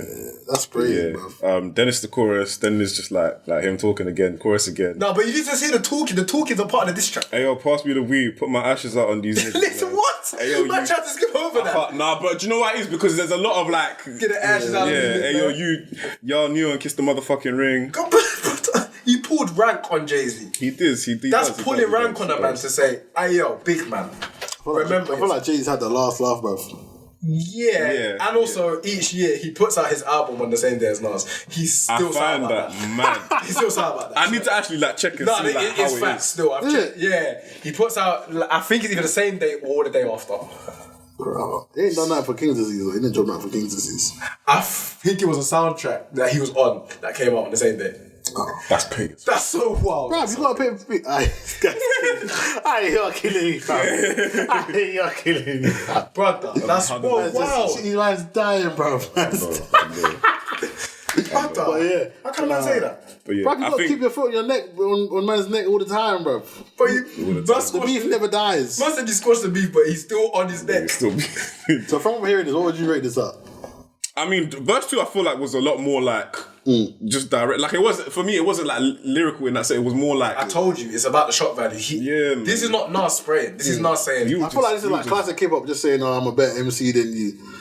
But this one, he was just cussing him. Fam. he's just cussing. He This was song is cussing just him. cusses. Rude. That's Like, why. okay, let me read out some of the bits. I've been fucked over, left for dead, dissed and forgotten. Lock ran out, they hoped that I'd be gone, stiff and rotten. Y'all just piss on me, shit on me, spit on my grave, talk about me, laugh behind my back in my face. You're some well wishers, friendly acting, envy hiding snakes, with your hands out for money, man. How much can I take? When these streets keep calling, heard it when I was asleep. This Gay Z and Cockefeller Records wanted beef. Started cocking up my weapon, slowly loading up this ammo. Because it's 2001. You know what I mean? Like, no, bro. It's, oh my No, because it's. Listen. Dick sucking lips. Why don't you let the late great veteran live? I think this needs to be put in its context of 2001. Because people listening to this now might think, oh, how is that a good diss? In 2001, that's wicked still. Because how homophobic hip hop was, that makes sense. It's still pretty homophobic. But No, I'm not saying it's not homophobic. I'm saying in the content. And see, Jay-Z always paid homage to Big by always using his lines. So he's saying, keep Biggie's names out your lips, which he says again, but in a far more disrespectful fashion. But Oh, it's disrespectful. In '88, you was getting chased through your building, calling my crib, and I ain't give you my number. are you mad? I'm pulling out gems from here. Man said- I say gems, but bits. Man said, calling my crib. No, bro, you have to say it how he said it. Man said, calling my crib, and I ain't even give you my numbers. Brother, how can I say that? This is the topic for him still. The man said, knows these lyrics. brother, he said, how can, respect it. and it's in the That's why context. he's always so angry, you know. It makes sense, because man knows diss tracks on. You come for me, innit? You'll send for me, innit? No, on the level. The way man's just like, nah. No, yeah. You got diss tracks for everyone. You're moving like Chip. That's what you're moving like. We're all cool, innit? We're all cool until we upset him. Smiling in my face, glad to break bread with the God. Wearing jazz chains, no text, no cash, no cars, is a no fire. jail bars, jigger, no I know why he ties, said that. I know why he no said that. case. He's bad man for that one. Just Hawaiian Bad man. shirts hanging with a little chase. You a fan, a phoney, a fake, a pussy, You a still stan. whoop your ass. You 36 in a karate class? Context, he just wore the chain for the album cover. It was just for the album It's not cover. even that. He had Like money. his- Come on, bro, guys. He was in the streets. Like it's his mentor's chains. He said all this coke and birds he was rapping about is lies. No, Jay-Z was on. No, I'm not saying this is what Nas is saying. He said, because when I boxed you in 98, you had none of this, bro. You're a gem. That's what man said. He said, alright, there was like it's right if I see it again. I want to see the exact bars you read. I want to know if he still remembers the lyrics. I'm seeing which bars you read. Not even. He's gonna read the rest of it. Listen. Nah, I'm not gonna do the whole thing. He said, smiling, glad to be. No jail bar jigger, no pies, no case, just Hawaiian shirts. Hanging with little So you left all the cokes, yeah? Bruh, man said, you a fan, a phony, a fake, a pussy, a stan, I still whip your ass. You 36 in a karate class, you Taibo ho. That is so. My school about a Taibo ho. I said 36 doing karate. It's like, oh, I said, oh. damn. Listen, you trying to get Brownie? Ask me if I'm trying to kick knowledge. Because obviously he got onto Nas saying you can't be a gangster and try and do the conscious thing, which I think is stupid. You can't tell a man that. You can't say you can't be conscious and kicking knowledge at the same time. Because now Jay-Z does the same thing. So that's silly. I get what he meant by that. It's like you're playing two roles, but Jay-Z now does the same thing. He'll go back to when he was gangster, then go tell the youths them. Do you know what I'm saying? And it's this bit that's peaker. Like as soon as he starts comparing Dame to Puffy, Is he Dame Diddy, Dame Daddy, or Dame Dummy? Oh, I get it. you big yeah, he's Puffy. That's a vial. That's a vial. He said you're trying to force being Biggie so much. You've got this idiot Dame Dash pretending to be Puff, like dancing in the videos. Don't be all dancing in the video. Come to death row. Come to death row. Oh no. That's why he did it though. That show's iconic, man. Bro. What? Suge. I can't believe a man did that. I can't believe a man said, is he Dame Diddy? Dame Dummy. He said Dame Dummy. Oh, I get it. You Biggie and he's Puffy. Rockefeller died at AIDS. That's the end of his chat. So he weren't talking about the actual brother that was the millionaire, billionaire. He's talking about a street guy who Jay used to roll with. Oh. That's why you remember there's certain things in the diss that are for Jay. So you're saying you're naming a man from the ends who died from AIDS and you named your company after my man because you know my man. Do you get it? It's not about the actual guy, because obviously he's a tycoon, innit? I didn't clock that, you know. I thought Rockefeller was from the actual guy. Yeah, it's not, because obviously he never died from AIDS. So otherwise, like the bar don't make sense, does it? Yeah. That is That's a bit mad still, I can't lie. cold. It's cold, but that's what I'm saying. Certain this is hit different when the street element's in it, because Jay he's saying, but I know you, and you named your record after a man who got AIDS, and obviously there's the whole stigma around AIDS anyway. Yeah. To a bad man, it's like, what? You named your record after a man who died from AIDS? Like, are you sick? It's a bit crazy. Sick. I'll read just this last part now. So Foxy got you hot because you kept your face in her puss. What you thinking? You getting girls now because of your looks? Negro, please. You know my stuff's having with whiskers like a rat compared to beans. You whack, and your man stabbed on. Make you take the blame. Your ass went from Jazz to hanging with Kane to Irv to Big, and Eminem murdered you on your own shit. You were. I'm not gonna read the rest. That's it. You learned the attention. ROC, get gunned up and clap quick. Because obviously he took me down the chorus. Because like in the chorus there, ROC, we running this rap shit. Man said ROC, get gunned up and clap quick. Memphis Bleak, get gunned up and clap quick. Your whole damn record label gunned up and clap quick. From Jay-Z to he goes from Sean Carter to Jay-Z. Damn, you on Jazz Dick, who's his mentor, innit? Yeah. Jazz owes his mentor. So you're saying you change your name to a name like Jazz. You're a fan. You're just next man's fan. Like you're Big's fan, you're my fan, you're Jazz's fan. You're not original, bro. How can a man say that about a next man? He said Eminem murdered you. I disagree with that, no. I don't think murdered him on that song. We're not even going to Eminem conversation, bro, because, I don't think he murdered him on that You guys song. don't know how I feel about Eminem. I don't even know. No, I don't know how you feel about it. You don't know. I just don't get it. He's meaty. He's meaty. It's just so. He's not sick. It's just not good. Repeat He can rap,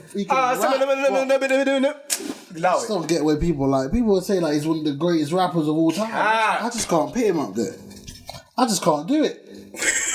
I've listened to an album, I'm just like, nah. He talks about murdering his mum and apparently that's sick. Or raping gal and that's hard. And he's meaty, fam.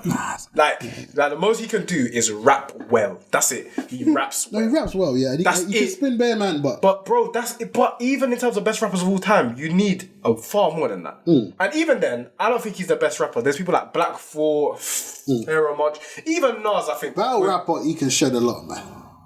But even then, battle rapper, he can shed a lot. I still think there's man that can duppy Eminem. People have this thing where he's like the actual boogeyman. He's not. No, the reason is because he has no limits. He'll say anything. He doesn't care. And also, he's clashed. That's why he's scary. In a rap battle, he'll say anything. Who has Eminem clashed? Who's of lyrical capability? Jay-Z's clashed Nas, right? That's a legendary. He's battled man like Benzino, fam. Of course you're gonna duffy, man. You battled Benzino. Everlasting them, man. Them boy, they're meaty. Now, back in the day, yeah, but obviously now since he got big, he ain't doing that. Like even Ja Rule isn't a rapper. He's a pop singer. Now, Ja Rule's a screamer, bro. That's what he does for him. Baby. Ja Rule just... Why is his impression so fucking up? Ja Rule just screams, bro. I swear, man. Come on, get a bit of it late now, look. The rappability from Ja Rule. Like, he makes great songs, but fam, he can't the guy that has a voice and bars is DMX, bro. Ja Rule's just screaming. DMX is actually saying stuff, bro. Nah, come on, bro. Hardest. Get it on the floor. Why is that song so good? Separately. Get it on the floor. Get it on the floor. But anyway, in terms of that song, that song is brazy because it made Jay cry on radio, A. B. Hold on, cry on radio. There's footage of it, fam. He was at that's a station called that's over there. That's big. Like the hip hop cried. Like the hip hop one. Right, it's the first time I'm hearing that. Hot 97? Hot 97, apparently. He's crying. There's a video of that. I need to see this. That actually. Or he's sour. I don't know if he's crying. It's probably his sour, bro. He don't strike me as a man that be crying over this. I'm not sure if he cried or if he was sour. That actually came out. Oh, hold on. There's audio, so there's no video. If you weren't you, would you think Ether was a hot joint? I would be a little like me as a guy. Oh, what the fuck did I do? Listen to the last verse and be like, wow. Wow. He spun, fam. He can't respond to that. Like it's uneasy.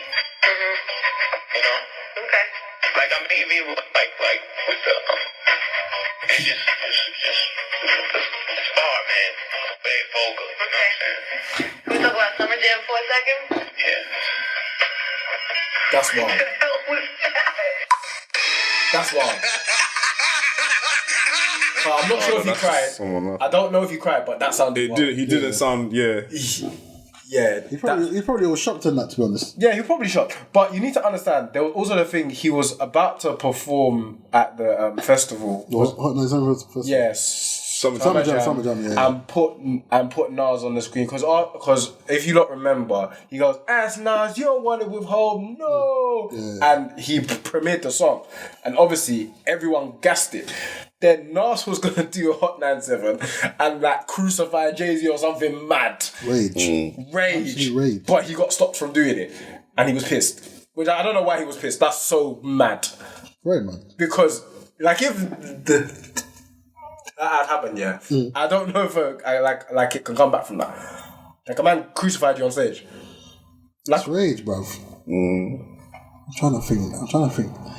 Oh, sorry, no, it wasn't crucified or something that burn a Jay-Z everything. Something mad. Yeah. Something meant that's like there's no going back because you've drawn the line. It's gone. Do you know what I'm saying? It's war from there. So let's put like a number on that. Disrespect level out of 10. He made a good point saying that obviously in that time, like the whole dick sucking thing and the age thing is a big deal. Yeah. Now it's not the same. So what, are we doing it of all time, or are we doing it for our times? Because our times, it's not the same. It wouldn't really do damage. Yeah, it's not the same. But back then, after I would say a 6. You know, I'd say a 6 out of 10. Nah, I disagree with that. I'd say a 6. I'd say it's a 9. But I dropped points. I dropped points off of where it don't hit the same percent. Wait, are we doing disrespect of all time? Yeah, but is that what we're doing? Because it's difficult. Because obviously the reason you're saying that because there's censorship in it. You can't say. Not even that. From the last track we did, man's talking about your friend's gonna die soon. Man's talking about your kids. Man's talking about your wife being a porn star. Compared to this. That's a good point. That's what I'm saying. That's a good point. So are we doing it of all time? Really, you were just sending for like. Yeah, you just sending for him. That's it was more to do with him. Like there was things he was bringing up that only Jay-Z would know, and we would be like, yeah, but that's and obviously because you've digged into it, because obviously half of the things obviously I know about the Jazzio, and obviously we all know about the Big, and obviously the Rockefeller and that. But obviously with the whole Rockefeller and AIDS, I didn't know about that. It's obvious because you've digged in to find it. Yeah, but with the I'd say it's about a 7. You made. I'm saying 6. I'm saying a 7. I say 7 as well. I say 7 because certain points don't hit the same. But I do, unless you know, they don't hit the same still. But just off disrespect level, it's wild disrespectful. Like just as a man, because like if a man told you to suck his dick, that's wild disrespectful. You might fight for that. I don't know if you would, or you might be just baffled. I think if a man just came up to you and said no, not like that, because like how do I put it? Like what in a rap? Are you talking about the rap battle? Like in terms of New York, like if you say that to a guy from New York, that's wild disrespectful. Yeah, you don't tell the next man suck his dick. So I'm putting it in the context it happened in. Yeah. I can't take it out. So I'll still say it's a 6. I say it's like a 7 or an 8 still. I say 7. Because from taking everything in context from what you said and from what we heard, you're exposing man had a child. Obviously you're just. I know with the whole dad thing. You're doing the dad thing. You've done, and then you've done the artwork. 8, and I can't say a 7 because obviously the disrespect level is very different as we can see. That's why I've done the 6 to 8. I can't do 7 to the 8. And I get what you're saying, and that's why I've said. But that's me. If I'm saying 7, I think the Drake one is more psychological because that's now to this day sticking with him. 100%. And he thinks about those bars all the time. Yeah. Pusha's was very, very calculated. But that's Pusha's brain though. He's cerebral. Like even talking about it on the Joe podcast, it's like this man's an evil serial killer, bro. Yeah, he literally planned it, and with the whole Nas thing, you're saying street thing. The thing that makes this track so good, is that people got to be singing it, and people got to know what you're talking about. Like, as I said, if you didn't tell me half of it, or even the viewers that are watching it, like, if you didn't tell me half of this thing, that's like when you were saying part of the lines. I don't know for you. Until you explained it, I was like, okay, that's why. But it's the. Do you know what I mean? And most people don't know what you know. No, I agree with you. But I'm saying, in terms of the court, the main thing is the fuck Jersey at the start. That grabs people instantaneously. Yeah. And I will not, like, have you seen a live performance of Ether? There's one. Have you seen the way Nas performs it? No, I wasn't. I want to show you, man. Real, or you can put it up a little. It's wild. It's like, there's real hatred there. Yeah. At that time, innit, obviously. But yeah. No, it's still it's not hatred, but it's disrespectful. So you said there's only one that I've seen It's that one on Viva, I think. You can't perform it too much. You know what? You can't perform it too much. No, 100%. I feel like a diss track, you performing it live and put it on your set is like... Nah, like if you really hate her, man, of course you're gonna put it on your set. What the hell? Like if Wait, it's on Vivo? Yes. Uncensored, bro. I think. Bro, it starts with gun. Wait. You have to go back. It starts with gunshot.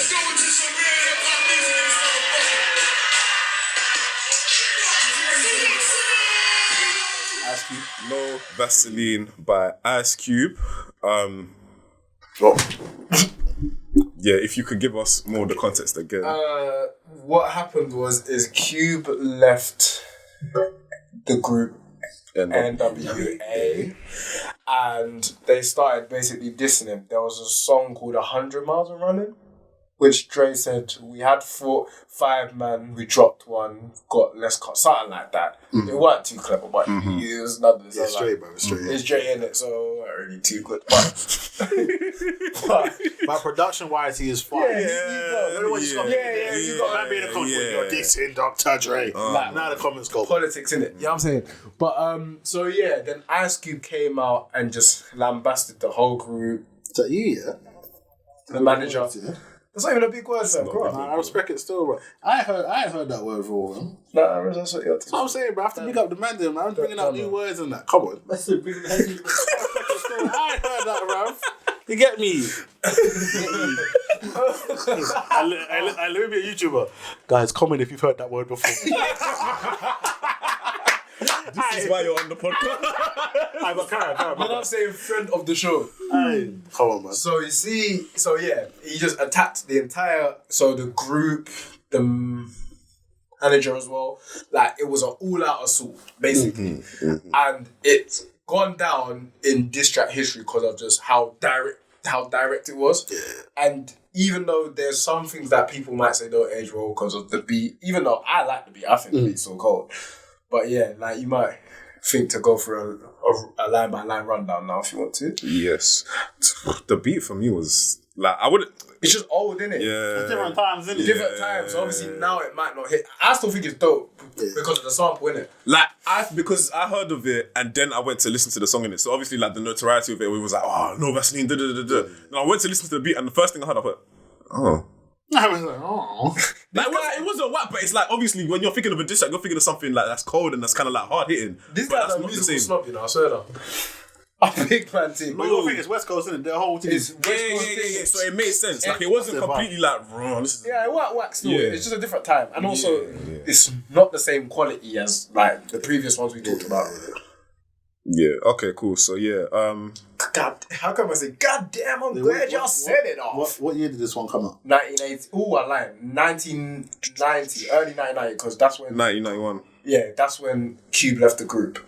Yeah. And then after that, he released his first solo album, which was America's Most Wanted, which had the Bomb Squad on it, which are Chuck D's and those ops producers. I had to pay attention to Ice Cube's acting career. I can't lie for him. The music thing, like, I know he was in NWA and that, but apart from that, I'm just he was actually a dope rapper still in terms of... No, he was a vibe, innit? But you know the one where you just focus on the acting thing. Man said, are we there yet? Are we there yet? You know what I mean? Wow. Friday, man. Damn!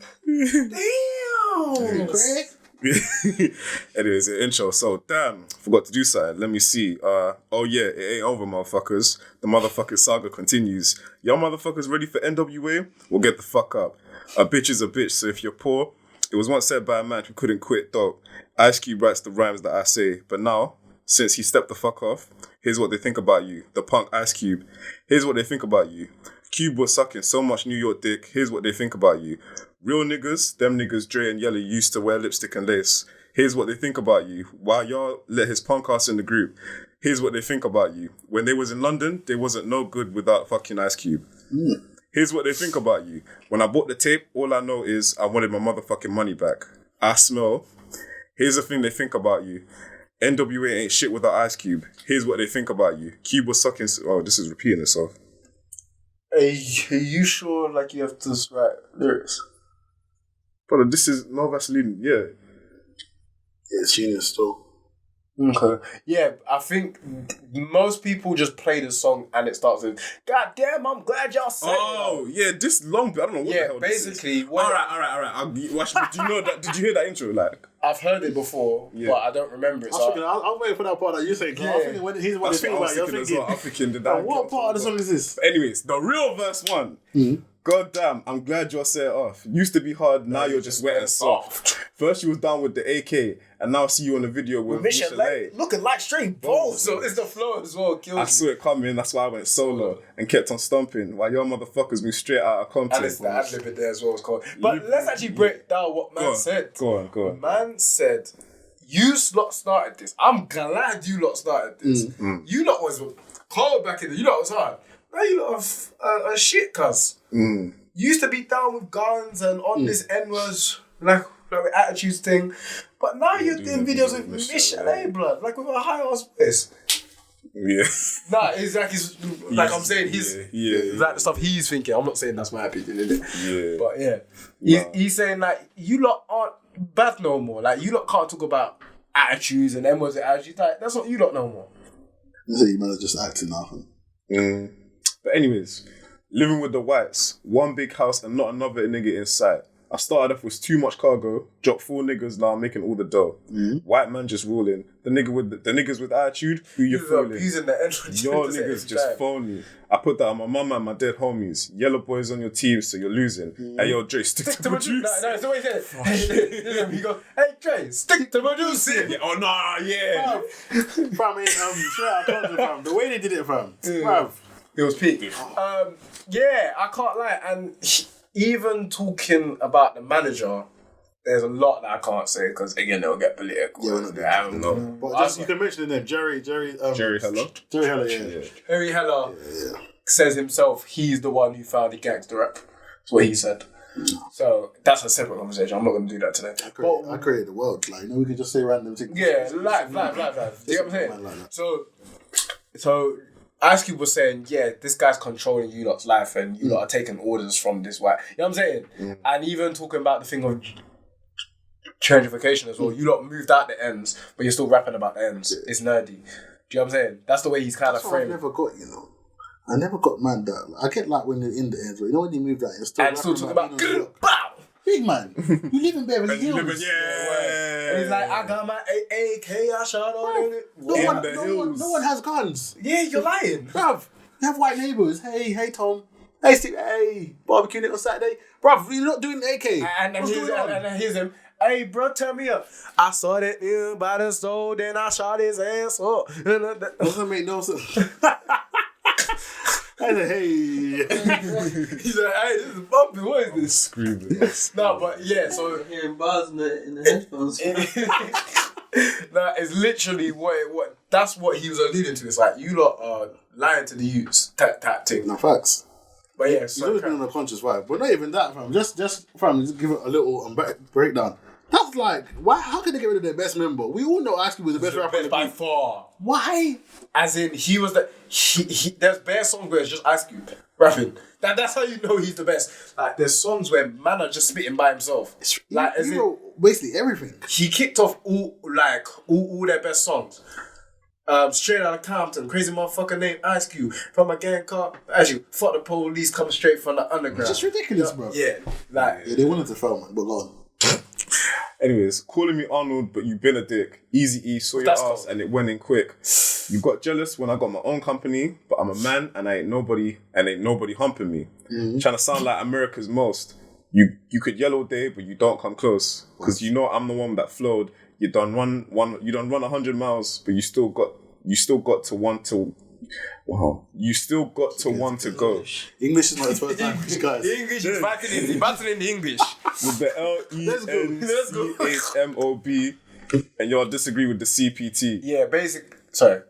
Go on. I was just gonna say it's just basically breaking down how you lot kicked me out of the group, but you're still stealing man's sound. Oh, fact. So you lot he made the sound. Yeah, obviously Dr. Dre made the production, but he made the lyrics. And even like the whole Easy Eating, which was wild how he did Easy E, because Easy was the most gangster. But obviously he's thinking, nah, it's lyrical war. Yeah.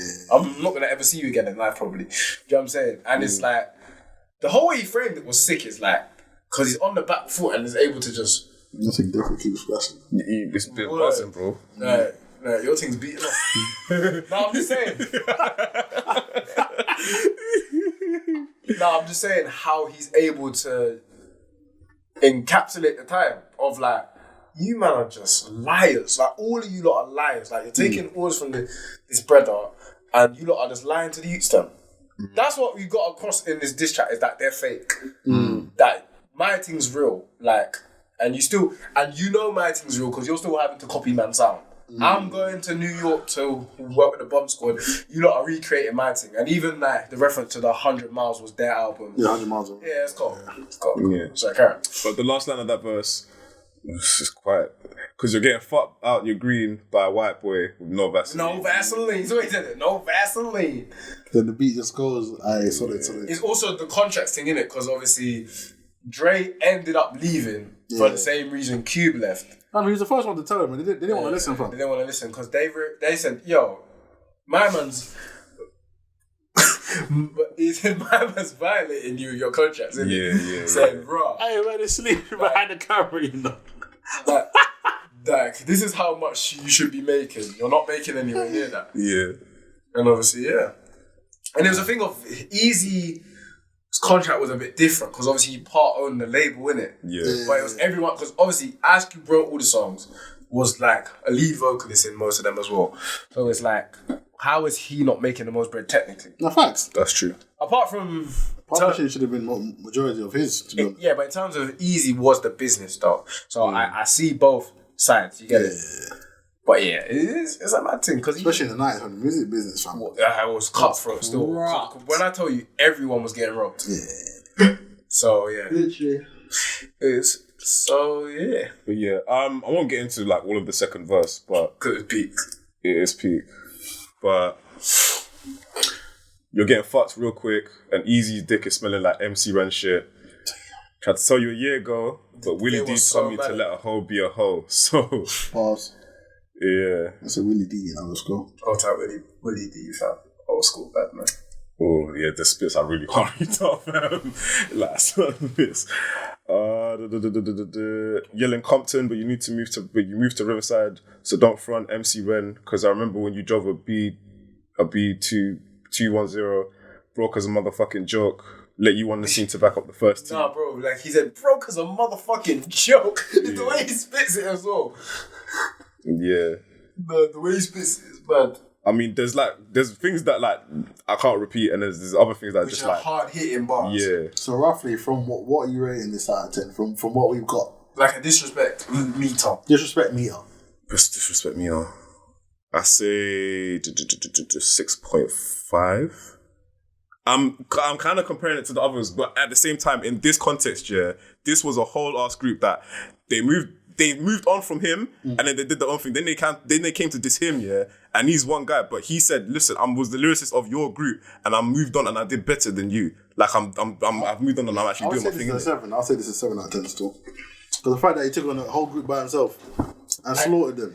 And not just the group, the manager as well. And the manager as well. The manager is what, and although it's not anything personal, it just attacks their credibility as gangster rapper. Yeah. Even rapping gangster, they all don't sound as hard. Like even Easy, for years, everyone thought Ice Cube was the gangster of NWA because of how he sounded. He sounded unbelievable when it was really easy, innit? Do you know what I'm saying? Just how believable Ice Cube sounded. All the stuff he was saying sounded like, bruh, like, my man sounds funny. Do you get it? Yeah. That's actually the genius of Ice Cube, you know, the fact that he can take Easy and then make it like his story, innit? Or even writing for everyone in the group. Yeah, that shows you how sick of an MC he is. He's dope. Like, and just the fact he was able to, he was fighting against, like, the machine as well, because obviously who they were managed by, who owns the music industry and all that stuff, like they're fighting against whole corporations, and he came out on top. It's wild. Do you know what I'm saying? Yeah, but then in terms of disrespect level, I'm only just comparing it to the ones we've heard before. It's not as career wise, he was sort of damaging them, innit? But it's not personal. But it's not personal, innit? Because they were still like. I don't know if they were like brethren still at that point, but like they were like... It was a weird relationship because obviously... But how it ended was weird because obviously Dre then left and this Easy. Then Easy died. None of them went to the funeral apart from one of them. Cube didn't go, Dre didn't go. So it ended weird, but the rest of them are still cool. And they obviously all say, rest in peace, Easy, but how can you not go to the man's funeral? That's I think they were saying that, because like some people, I feel like they were saying along the lines of like, they didn't want to see him like that. What, like at the funeral? No, like, there's some people like, how do I describe it? Like, some people just only want to remember people how living in it. Not sending them away. Yeah, so obviously we see man in the casket. You don't want to see. They don't want that to be their last image. If that makes sense. Do you remember the conversation we were having time ago? Yeah. We were having a conversation like time ago about the same thing, yeah. And you were saying like, you're not going to go to a man's funeral. Like he's died. That was your brethren. You need to go and see him. And for some people, I feel like, you know, they got to take time with it because it might be a thing where like you're not ready to see them at that moment in time, in it. Like you, and especially with them, like they had beef in it, and some of it might have still needed addressing. Like publicly, they had their thing, but then privately, they might have had conversations behind the scenes. And if they needed to sort it. No, but it like at that moment in time, even just going to the funeral, that it might not be a thing where you're received like.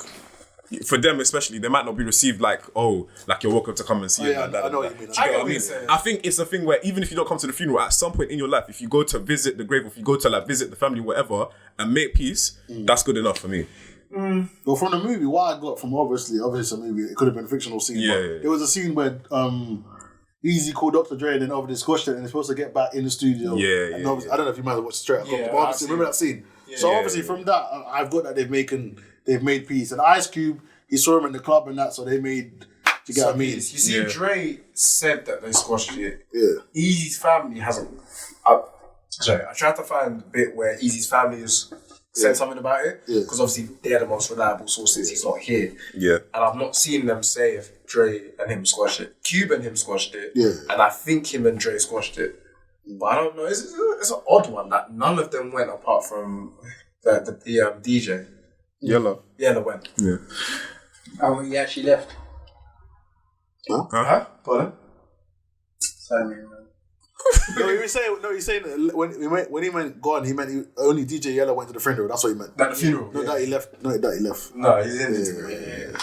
But it's a tough diss track because again, it damaged their career. I'll say 7. Yeah, I'll say what did you say? I'm in the realm between 6.5 and 7. I don't know if it's as damaging as the other one, which was Eva, right? Yeah. Because of the personal. It's a hard one because a different time, different time, yeah. And there was more access to information then. Like, you get it. Like, there's stuff that Nas probably because it was not in the same circle. You see Nas and Jay. There's stuff that they found out just through the ends. Whereas these men worked together, and there's still stuff in terms of their family where they probably didn't know because how were they?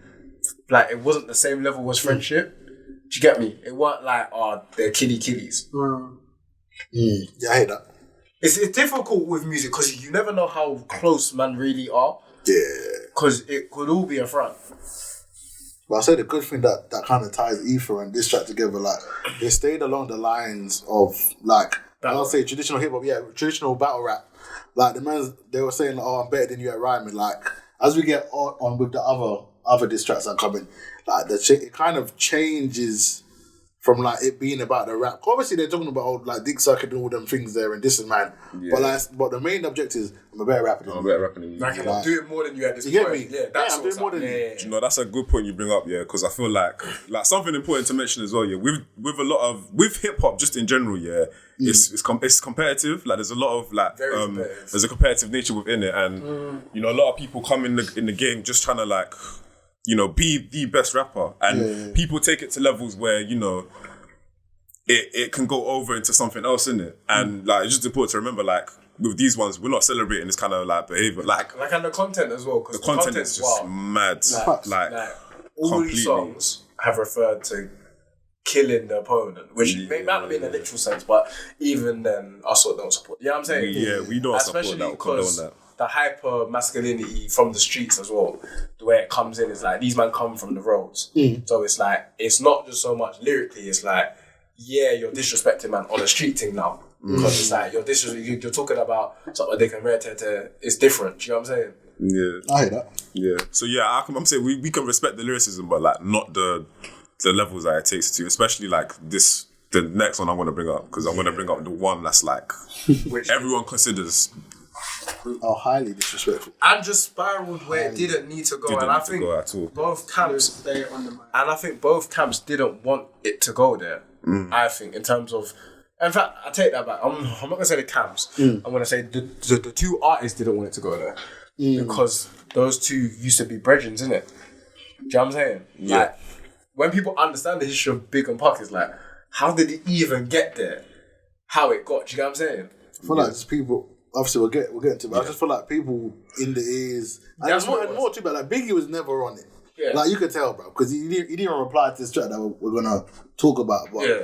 I just feel like people in the camp. That's why with rap groups, you got to be very careful who's in your camp. Facts. Saying, "Oh, you're gonna let man disrespect you." Because I feel like people gassed him while he was in jail. He's come out now saying, "Oh, who shot?" It's never really been proven who shot him in the New York studio. Yeah, But it's like- people say it's actual gangsters. So like, Oh no, we know. Yeah. I wasn't going to say the name. That's why I said we know. they're in jail and dead, bro. You're good. It's Well, anyways, the song we are referring to is "Hit 'Em Up" by Tupac. Yeah. It's a complex one, isn't it? It's very, very. It's very complex because it's a classic song, but Do you know what it is as well for me? Yeah, the sample. Timeless song. yeah, Fam. It hits so hard, man. yeah. But where it ended up, and even the song itself, if we take out all the aftermath and just look at the song in isolation, yeah, the song in isolation is mad. The song in isolation is even in itself crazy. Like the stuff that is said, not even just directed at Big or C's or Lil Kim, the stuff about Mobb Deep, for example, stuff about all the other elements of it, where it just like it kind of ended up there because of that. Yeah. With this song, you can break it down in so many layers. Like you could go from the beat choice to the song, then to the music video, then to the impact. Like there's so many layers that you can There's do. so many angles to tackle it from word. Yeah, but first, like, get into the give it like a brief context into where I'll it's try and come. make it as brief as possible. Basically, the Bad Boy Death Row things originally started through Puffy and Suge having issues.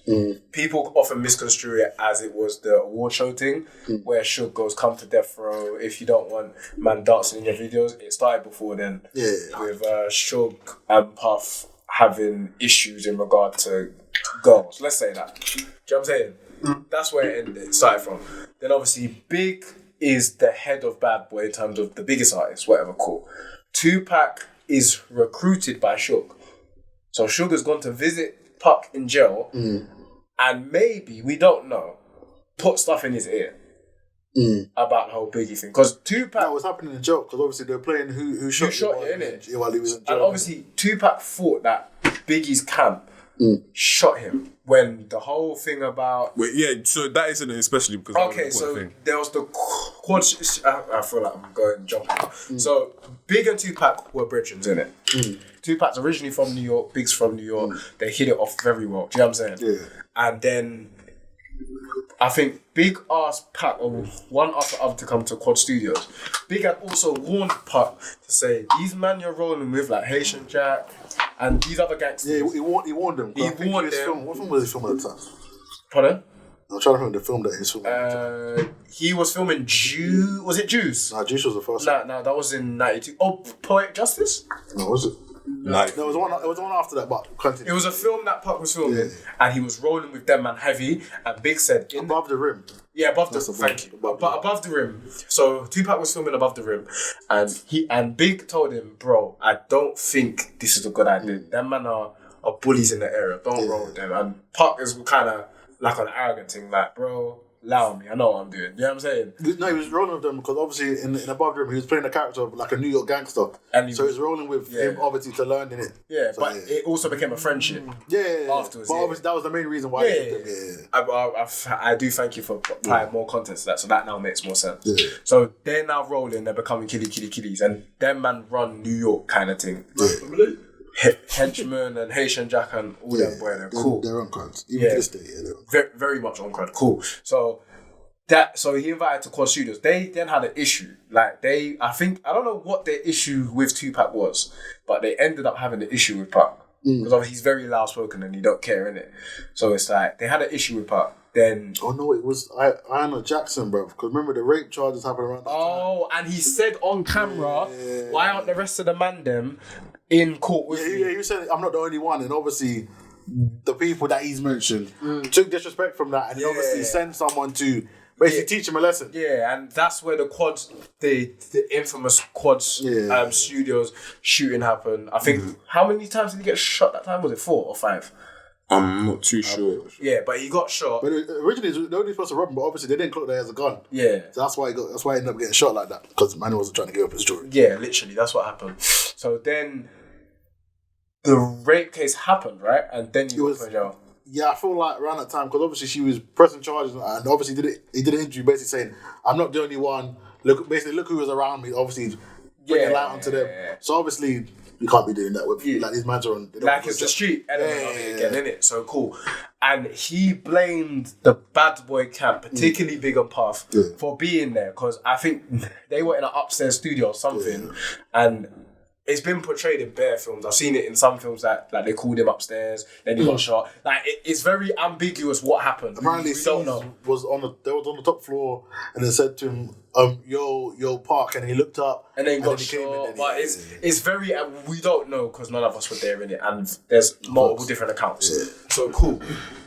Then Tupac's in jail for the whole alleged rape case thing. Whatever, cool. He's in jail. The song "Who Shot You" comes out. I want to say comes out because there's a different process of music back then. Songs were recorded months in advance, came out months afterwards. So I've heard 2 different stories. I've heard that "Who Shot Ya" was in months in advance. Yeah, that's what I heard. Yeah. And Puffy said to release it at that time. I don't know why. That's what against one story I heard, or that's how the scheduling was. They released it at that time, innit? So Puck heard "Who Shot You" in jail and became paranoid and said, what the fuck is this? What the hell? Yeah. And then obviously shook, because obviously as we said off camera, I'm gonna bring it on camera, Tupac's label,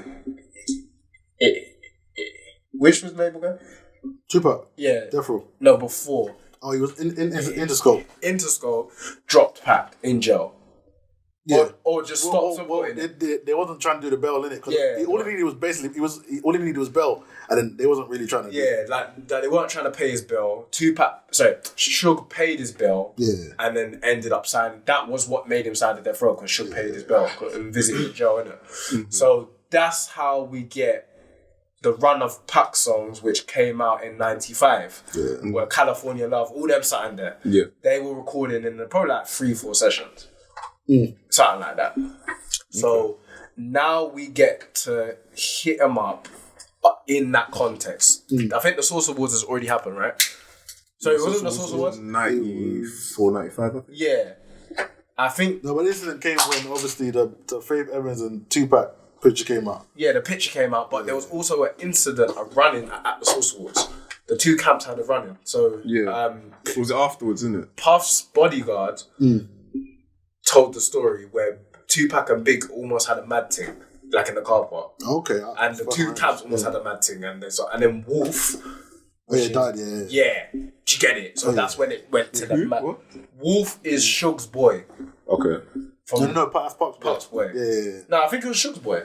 No, Suge's boy died. Suge's friend died. Yeah, Suge's friend died. Big Jake, which was Suge's boy. Yeah, he died. Got shot. Yeah. Wolf allegedly, we still don't know. Yeah. Shot him. We don't know. And he's dead now. So. And Wolf was Puffy's other bodyguard. So there's Gene Dill and Wolf in it. They're the 2 bodyguards. But Wolf was like the proper...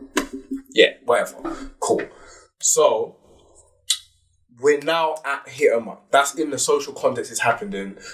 Puck has heard everything that's being said, what the streets is saying. I don't know if Big has tried to reach out to him to say, yo, brother, I don't know if that's happened. I don't think that has happened. But that's where the context of that song has come out. Okay. Does that make sense? Yeah. And there was already the New York, so it was always the West Coast, East Coast thing was started before. Yeah. Did you get it? Yeah. And there was like incidents with Mobb Deep was dissing, like corrupting them, man. Did you get it? So there was back and forth there. So that's the context that occurred in. Okay, cool. Well, yeah, the lyrics. Jeez. Suck ass. I ain't got no motherfucking friends. That's why I fucked your bitch, you fat mother. I think people overlook that first line of "I ain't got no friends." People very much. Yeah, because what I picked up, and that's the bit that like I can't, you can hear, but the first thing you really hear is that's why I fucked your bitch, and that grabs you. But the fact that a man is in a studio session with the Outlaws, and saying "I ain't got no motherfucking friends," that's the like. Tupac was. I don't think he was in his right frame of mind in recording this. Brother, who anger would be in their right frame of mind to record a song that's like in this? a man's soul to say, I ain't got no motherfucking friends. Like, I feel like we need to take in. Sorry to cut you off. I feel like we just need to take in the space that he was in. Obviously, it came out that he didn't touch the girl. He's gone into jail. Then his label didn't want to back him. Then he's got out with these people. Obviously, Suge is like, these guys, like, he's putting stuff in. Get me? And then obviously, what's his name? His guy dies from Puff Daddy's bodyguard. So it's like, so you guys are trying to really shoot. So obviously, he's boxed out of jail. So I feel like Suge is kind of the reason, and people in jail that has made him do this. Yeah. You said there were like 3 or 4 sessions that he had where he was just recording bare songs. No, but Tupac recorded like that. Tupac recorded 6, 7, 8. He's trying to get the contract, remember? Yeah. Tupac recorded music like that. So I think he released 3 albums in that. Think about it, he weren't out of jail long, bro. I think he did the first double album, if I'm not mistaken. One of the first double albums. One of the first. What's the album called? All Eyes on Me. All Eyes on Me. One of the first double albums. If I'm not mistaken. Machiavelli is, if not double-sided, there's bare songs on there. Yeah, Tupac just made. And that's not even counting the Outlaws stuff. That's not counting stuff that he featured on with Corrupting Them, man. Tupac had flooded. That's why you hear so much unreleased Tupac music compared to Big. Like Big, that's slowed down now with unreleased Big stuff. Like it would be rare stuff where he's got a DJ freestyle. You get what I'm saying? Yeah. Whereas Tupac can still probably release songs for the next 5 years. He has music like Prince, man. I can't lie. Like every year you could drop 10 songs from Tupac. Yeah, that's never been heard before. Like never been heard. Like that's how much music man recorded there. But it's only in a year span. That's how wild you're talking. Like think about it. Like 9.5 to 9.6 was his prime. Yeah, he was trying to get out though. I respect it though, because he was a man on a mission, like make as much music as I can, get out of the contract, and then dip out. Yeah, for real. So that's where we get to with that. So to hear a man say, I have no motherfucking friends, is sad. It is sad. Very sad. There's a little fact here that I pulled up. Apparently the word fuck is said in the song a total of 45 times. Yeah, that shows you how angry a man was. He was mad angry. But I'll get into the main bit. So first off, fuck your bitch and the clique you claim. West side when we ride, come equipped with game. You claim to be a player, but I fucked your wife. We bust on bad boys. Niggas fucked for life. Yeah, let's just stop there. Please. Let's just stop there and see what made a man start like that and what made him go with that particular angle. Because he couldn't come any angle, There's a lot to say, but that grabbed you, and it's in the aftermath, as you said, of the Faith and Tupac picture. Yeah. He's a calculated brother. Yeah, he's not a fool. He's like a Pusha T, a Drake. Yeah. I know. We obviously know what Tupac's earlier work. Like we know that he was very like his mind works, and obviously Black Panther's like his mum has trained him, so he knows that's gonna spark outrage. Yeah.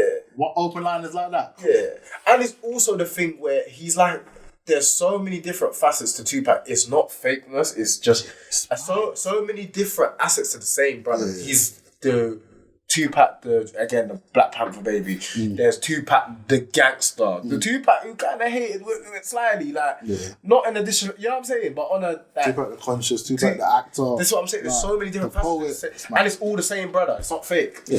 That's why he's revered by so many people. But it also shows you how loose the man was. That's loose. No, it shows layers, man, and women still loved it. Yeah, it's loose. Fam, it's loose. Like starting a song like that is loose. Yeah. And the energy is like, it's like a storm almost. The energy in the studio. Okay, let's try and picture the energy in the studio. Have you seen that meme of like the people the person in the studio just listening to it like? Yeah, it's I haven't seen the meme. That meme is I heard a story from the engineer and the producers said that the levels were bugging out because of the energy too. They said that the studio was like bugging, and they said it's because the energy Tupac brought in there. I can imagine because like levels. you get what I'm saying? You can't say these rhymes with half-heartedly. I'm just trying to picture like the engineer or just imagine the first time hearing this. Yeah, like the beats playing, man's like, I got these lyrics, and you're thinking, engineer's like, what? Like, oh. Do you get what I'm saying? Like that's the energy the man come with was like. And it apparently shook the room. I can't remember what producer or what engineer said it, but they said that session was crazy. Bro, it's like unlike anything they've ever heard before. I would love to see the video of them making that song. I'm not sure about I don't know if I want to see that, bro. And he must have been pissed off at just his outtakes. It must be hard viewing. No, but just to see how the song came together, right? Yeah, and I get what you mean, but I'm talking about. That's interesting. Was it a beat came or he wrote the lyrics first and he's like, okay, someone just pull up a beat. Or was it a freestyle? It was probably a two-pack thing to say pull up a beat. He used to do that all the time. He used to go to sessions and say, give me a beat. For example, what's the beat? What's tunes? I'm trying to think of one. Dun, dun, dun, dun. That one he said, just pull me up a beat. And then he heard it and then it's like, do you get what I'm saying? Yeah. And then obviously the music video set like that. I was like, no, you're carrying. Yeah, you're good still. Audios, yeah. I just even the music video, like, it must have been, he seemed like he had fun making that song. I can't lie. Like, he enjoyed himself. Mad. I'm not sure. It's wild. You know why he liked it? I feel like you talk about Pac, right? Yeah. I feel like he liked that so much because he's just a film man. He loved all videos. He loved it, bro. Nah, he loved all his videos, but the vibe I got from him is like Tupac is kind of like he had to. Like, not like he didn't want to, but there's a vibe of that song that's unpacked, like, in the sense of it's too much. Do you get it? But that was him, though. But Park weren't like that on every tune. Even Park's was gangster rhythm. Like, even something like Hail Mary, which is dark. Hail Mary is mad dark. Like, even, it's like talk about post-death. That's why people love that Tupac song. It's like he's talking to us from the grave. Do you get it? But I haven't even heard Hail Mary like that. What? I ain't a killer, but don't push me. Revenge is like the sweet joy and pussy. With them and Biggie, like, obviously, huh? No, I'm saying Jared. Yeah, that's the song. But I'm saying, even in that song where he's almost like post-grave talking to us, I don't get the darkness that I got from Hit 'em Up. Hit 'em Up. It was too much death, man. Feels like, and he talked about his death all the time. So did Big. Yeah, both of them. That's why I feel like they even went so young, man. Like, I believe, I don't know what you guys want. Speaking of things I'm a big believer of that. Big man. Yeah, like, we just like Ready to Die, Biggie's album, there was like Life After Death. Like, bro. And I think both of them do that. What's to life? Of course they do. I think both of them do that. Of course they do. Particularly, Big in LA knew he was done. I just don't know why he was there. But that's Puff's decision. And the man thing he's supposed to come to London. You know? Yes, and I heard that from Gene Dill, and Puff apparently, again, this is Gene Dill's words, said Puff stopped him from going to London to get that bag. That's why I look at Puffy different. Do you get it?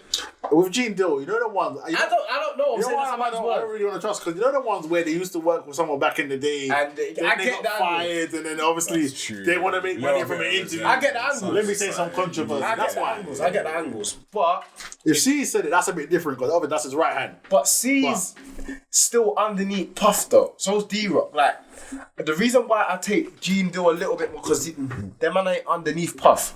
Do you get it? Like, it'd be different if a man was underneath Puff's telling it, because that means you've rebelled. So it's still hard to trust any of them. Yeah. But when you're not underneath Puff, it's like you can talk freely. Like, man, I still. I hear you, but I don't feel like I don't feel like C's and D-Rock would do it, especially D-Rock, because D-Rock took a rap from him in jail. So if he knows that something happened to him, I don't think they would stay with Puff like that. That's what I think. I don't. It's hard. It's a difficult situation because. But yeah, getting back to Hit 'em Up and Tupac, the lyrics are very explicit. I'm not even going to read them out. I'll just so the people he name checks: Biggie Smalls, Puffy, Junior Mafia, Lil Caesar, Lil Kim. Lil Caesar. Lil Caesar. Lil Caesar. Yeah. And then the chorus as well, it's just grab your Glocks when you see Tupac, hold the cuts when you see Tupac, you shot me but your punch didn't finish. Yeah, it took Big's chorus of grab it if you love him, which is what's that tune called again? Players Anthem. It's Players Anthem, and obviously they're saying you man ain't real players because I beat your wife, bro. So you're not a player, are you? It's so rude. It's so rude. So rude. And I think people sleep on the Outlaws' verses, I think they're all gold. To be fair, no one cared about that. No, but that's because the way Tupac came. Tupac came. That's what I'm saying on the track. So much vim. I just remember now that they were on the track. Yeah, but their man came with vim. Yeah. Their man came with vim. They did, but like literally the rest of it, like It's very disrespectful. it's not. Oh yeah, I'm not even gonna read the rest of it. To people watching this, just look up the lyrics when you have time. Yeah, And you will see the level of disrespect. you can see, like, we can't even read the rest of it out. To me, there was a point where he stopped rapping. He was just talking now, but he was just talking reckless. That's what I'm saying. The energy in the studio, you don't want to run out of bars. I hate He this stopped thing, rapping, like, bro. He stopped rapping. Imagine being in the studio. Yeah, now man's not even rapping. You're thinking, should I? Why are you on the mic? Fam, the engineer's about to stop the track, man's like, no. He's keep it waiting running, to stop the keep track. it But then, running. yeah, What? obviously the other people are like, oh. Man probably had to loop the track in that, bruv. Like, what? Yeah. Especially old school, because people forget if they weren't recorded on tape, they recorded on tape recorders. Yeah. That means that a man production had to is extend the tape on the tape 100%. recorder. That's wild. It's just like if you see now, you can just copy and paste that the beat loop in it. Just doing another 8 bars or 6 Brother, them man had to get new tape recorders, fam. That's what man were working with in the 90s, bro. So that's how they do. And it's problematic because I don't agree with the whole Mobb Deep, Prodigy, that I think was unnecessary. But then I'm being a bit contradictory because there shouldn't be a line in battle rap. You should be allowed to say what you like. But it's just distasteful because the reason I say it, because Tupac loves black people, right? Yeah. You know, sickle cell affects black people the most, right? Yeah. You know this. You're not an idiot. You're Tupac. Yeah. You've used it to be spiteful. 100%. That's what I'm saying. And that's where it's like, for me, it's like, I get why you did it. And like, if I was mad under the same circumstances, I can't say I could have done anything different. I don't know. So I don't blame, but it's wild. It was very mad. It's wild. Obviously, in like battle rap, that's different. In it. Like, there's no rule. But like in diss tracks, and, like, But there are no rules in diss tracks, bro. Because I've heard, you see, like with the whole drill thing, there's no rules. I've talked about people blamming. I heard a UK diss track on drill, and a man said, "I'll spit a dead guy's mum. If I saw her spit in her face." That's the wildest thing I've ever heard in my life. Yeah, that's a bit, yeah. So I'm not used to rules, blood. You get it, like. But there's certain stuff that still hits you and goes, that's wrong. Yeah. I heard that probably, no matter how many times I hear that Mobb Deep line, it won't feel right. It's not like, yeah, that's hard. Nice, that's wild. You get it? Yeah, that's what I'm saying. That's what I'm saying. In the battle rap scene, like, obviously, like the Charlie Clips and them, they all do that. But I'm saying in like a rap sense, like, allow the kids. I think you should allow the allow the wives, kids. like, just keep it on who you're battling. You Like, should. you can custom or whatever.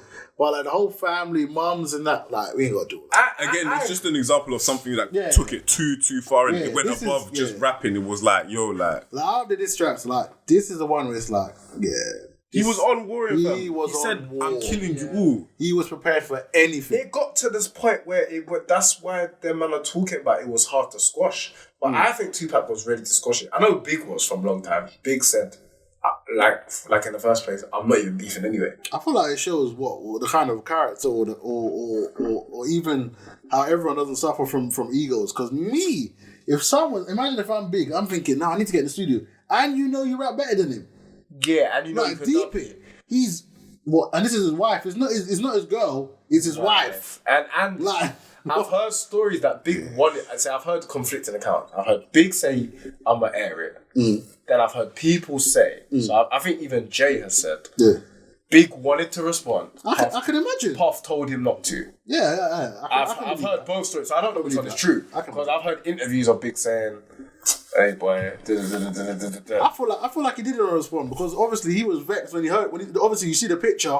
Yeah. And then obviously it's kind of you heard the rhymes, and as you said, you know you rap better than my man. So it's, I not even that. In the 90s, nobody was getting more things than Tupac. Yeah, so rapper wise, so you actually knew it was true. like, Yeah, you knew it was true. So it's like it's wild, fam. Yeah, but yeah, that's what the street. You kind of need to wrap this up.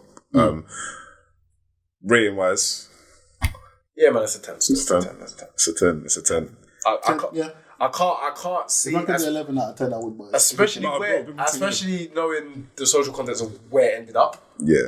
It's probably like a 12 or 11 or whatever. It's above the scale because of where it ended up. It was very disrespectful. Very disrespectful. And it's sad because people just ain't learned from it.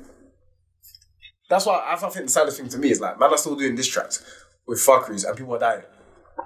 Do you know what I'm saying? But in a weird way, this is like the holy grail of it. This is like the mecca. It's like, if you think of diss tracks like, and you want to come hard, you play that. Like, that is true.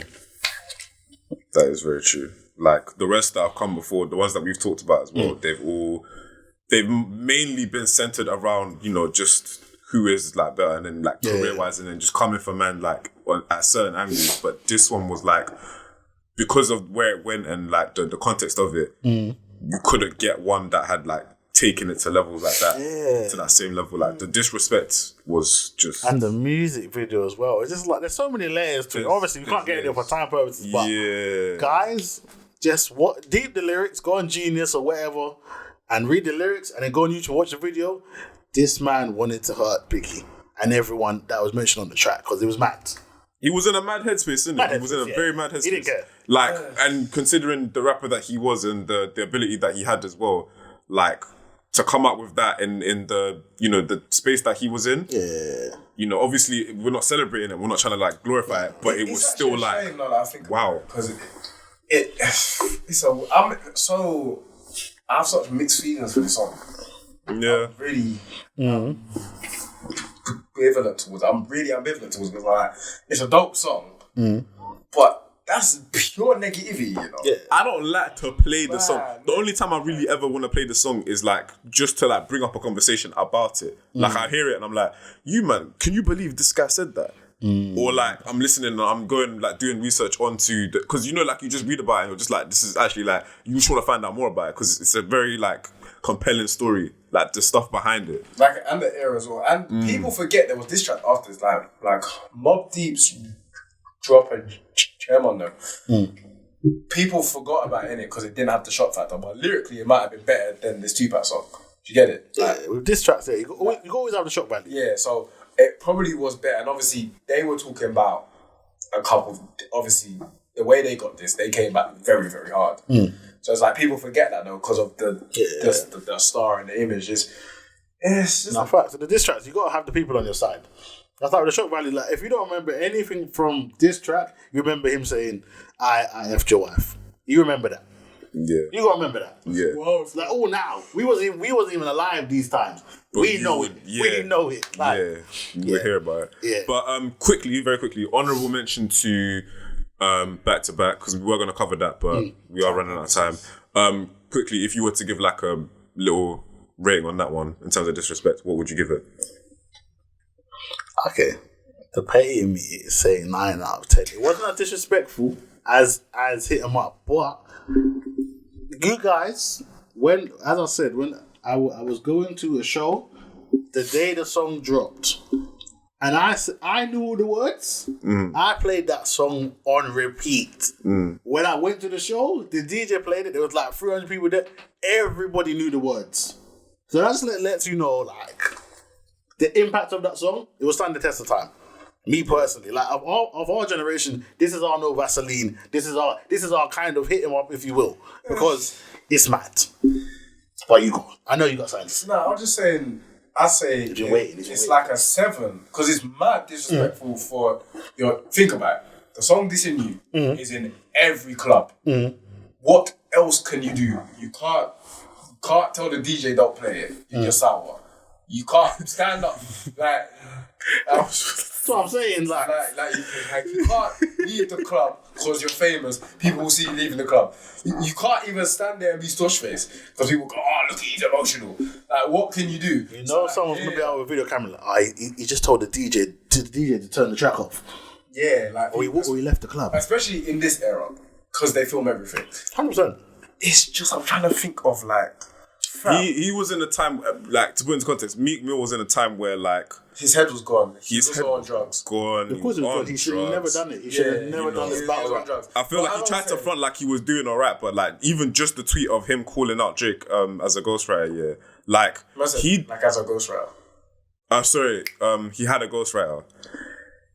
Even just in the context, because they've been knowing about it, and like that information wasn't new to them, and probably for people in the industry, like they knew as well. But the way he came about with that information, it was so like abrupt and so like just out of there. You could kind of tell like he wasn't really ready for any kind of like, well, he just wanted to say something in the moment. And Drake calculated as ever said, you know what, this is a hit on my name, but I can work with this. I can do something. People are forgetting the whole artwork and everything. It was like the Toronto baseball team beat the Philadelphia baseball team, like, and I think it was them fighting or something.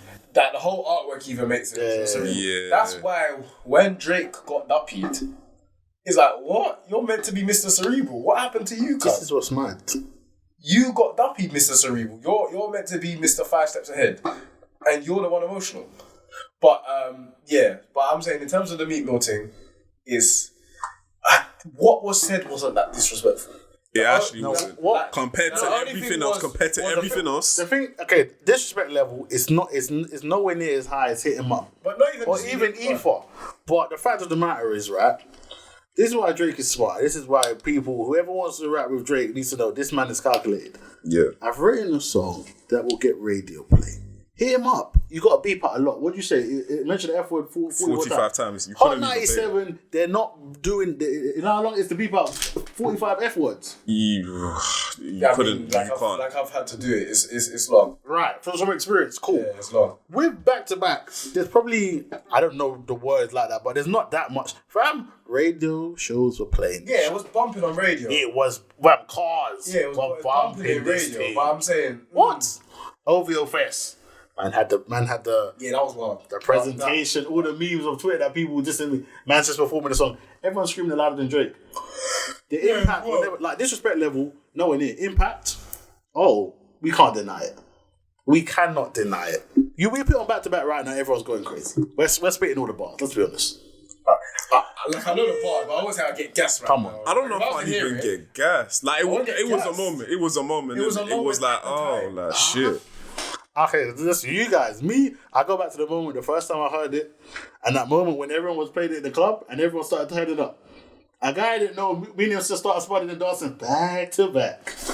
I don't know this brother. I don't know this brother. It's like he finishes like back to back. I was like, yeah. And then the beat was cold. Yeah, no, do you know? As soon as I thought about the beat, I was it's just like, don't play with Drake. I know even as I was saying, obviously when we were off camera. Like, we all expecting Meek to do it, because obviously it comes from the battle rap. Yeah. You're a street guy from Philly. But it's not the same, because how it got past battle rap. It got into the marketing thing. This is what I'm saying about the Drake thing. Like, not saying that's Drake's fault. It's just when you deal with Drake, that's the part of the battle. The battle is, how can I sell this? And obviously Drake is cerebral. Drake's not an idiot, innit? Yeah. So he's gonna, whatever he does, is calculated. Yeah, 100%. I will give it to Drake. The beat selection, like you mentioned as well, was like in terms of that's a whole other discussion. In terms of like just the beat selection for like these diss tracks. Yeah, he's very strategic. He's very strategic. Like people need to stop playing with Drake.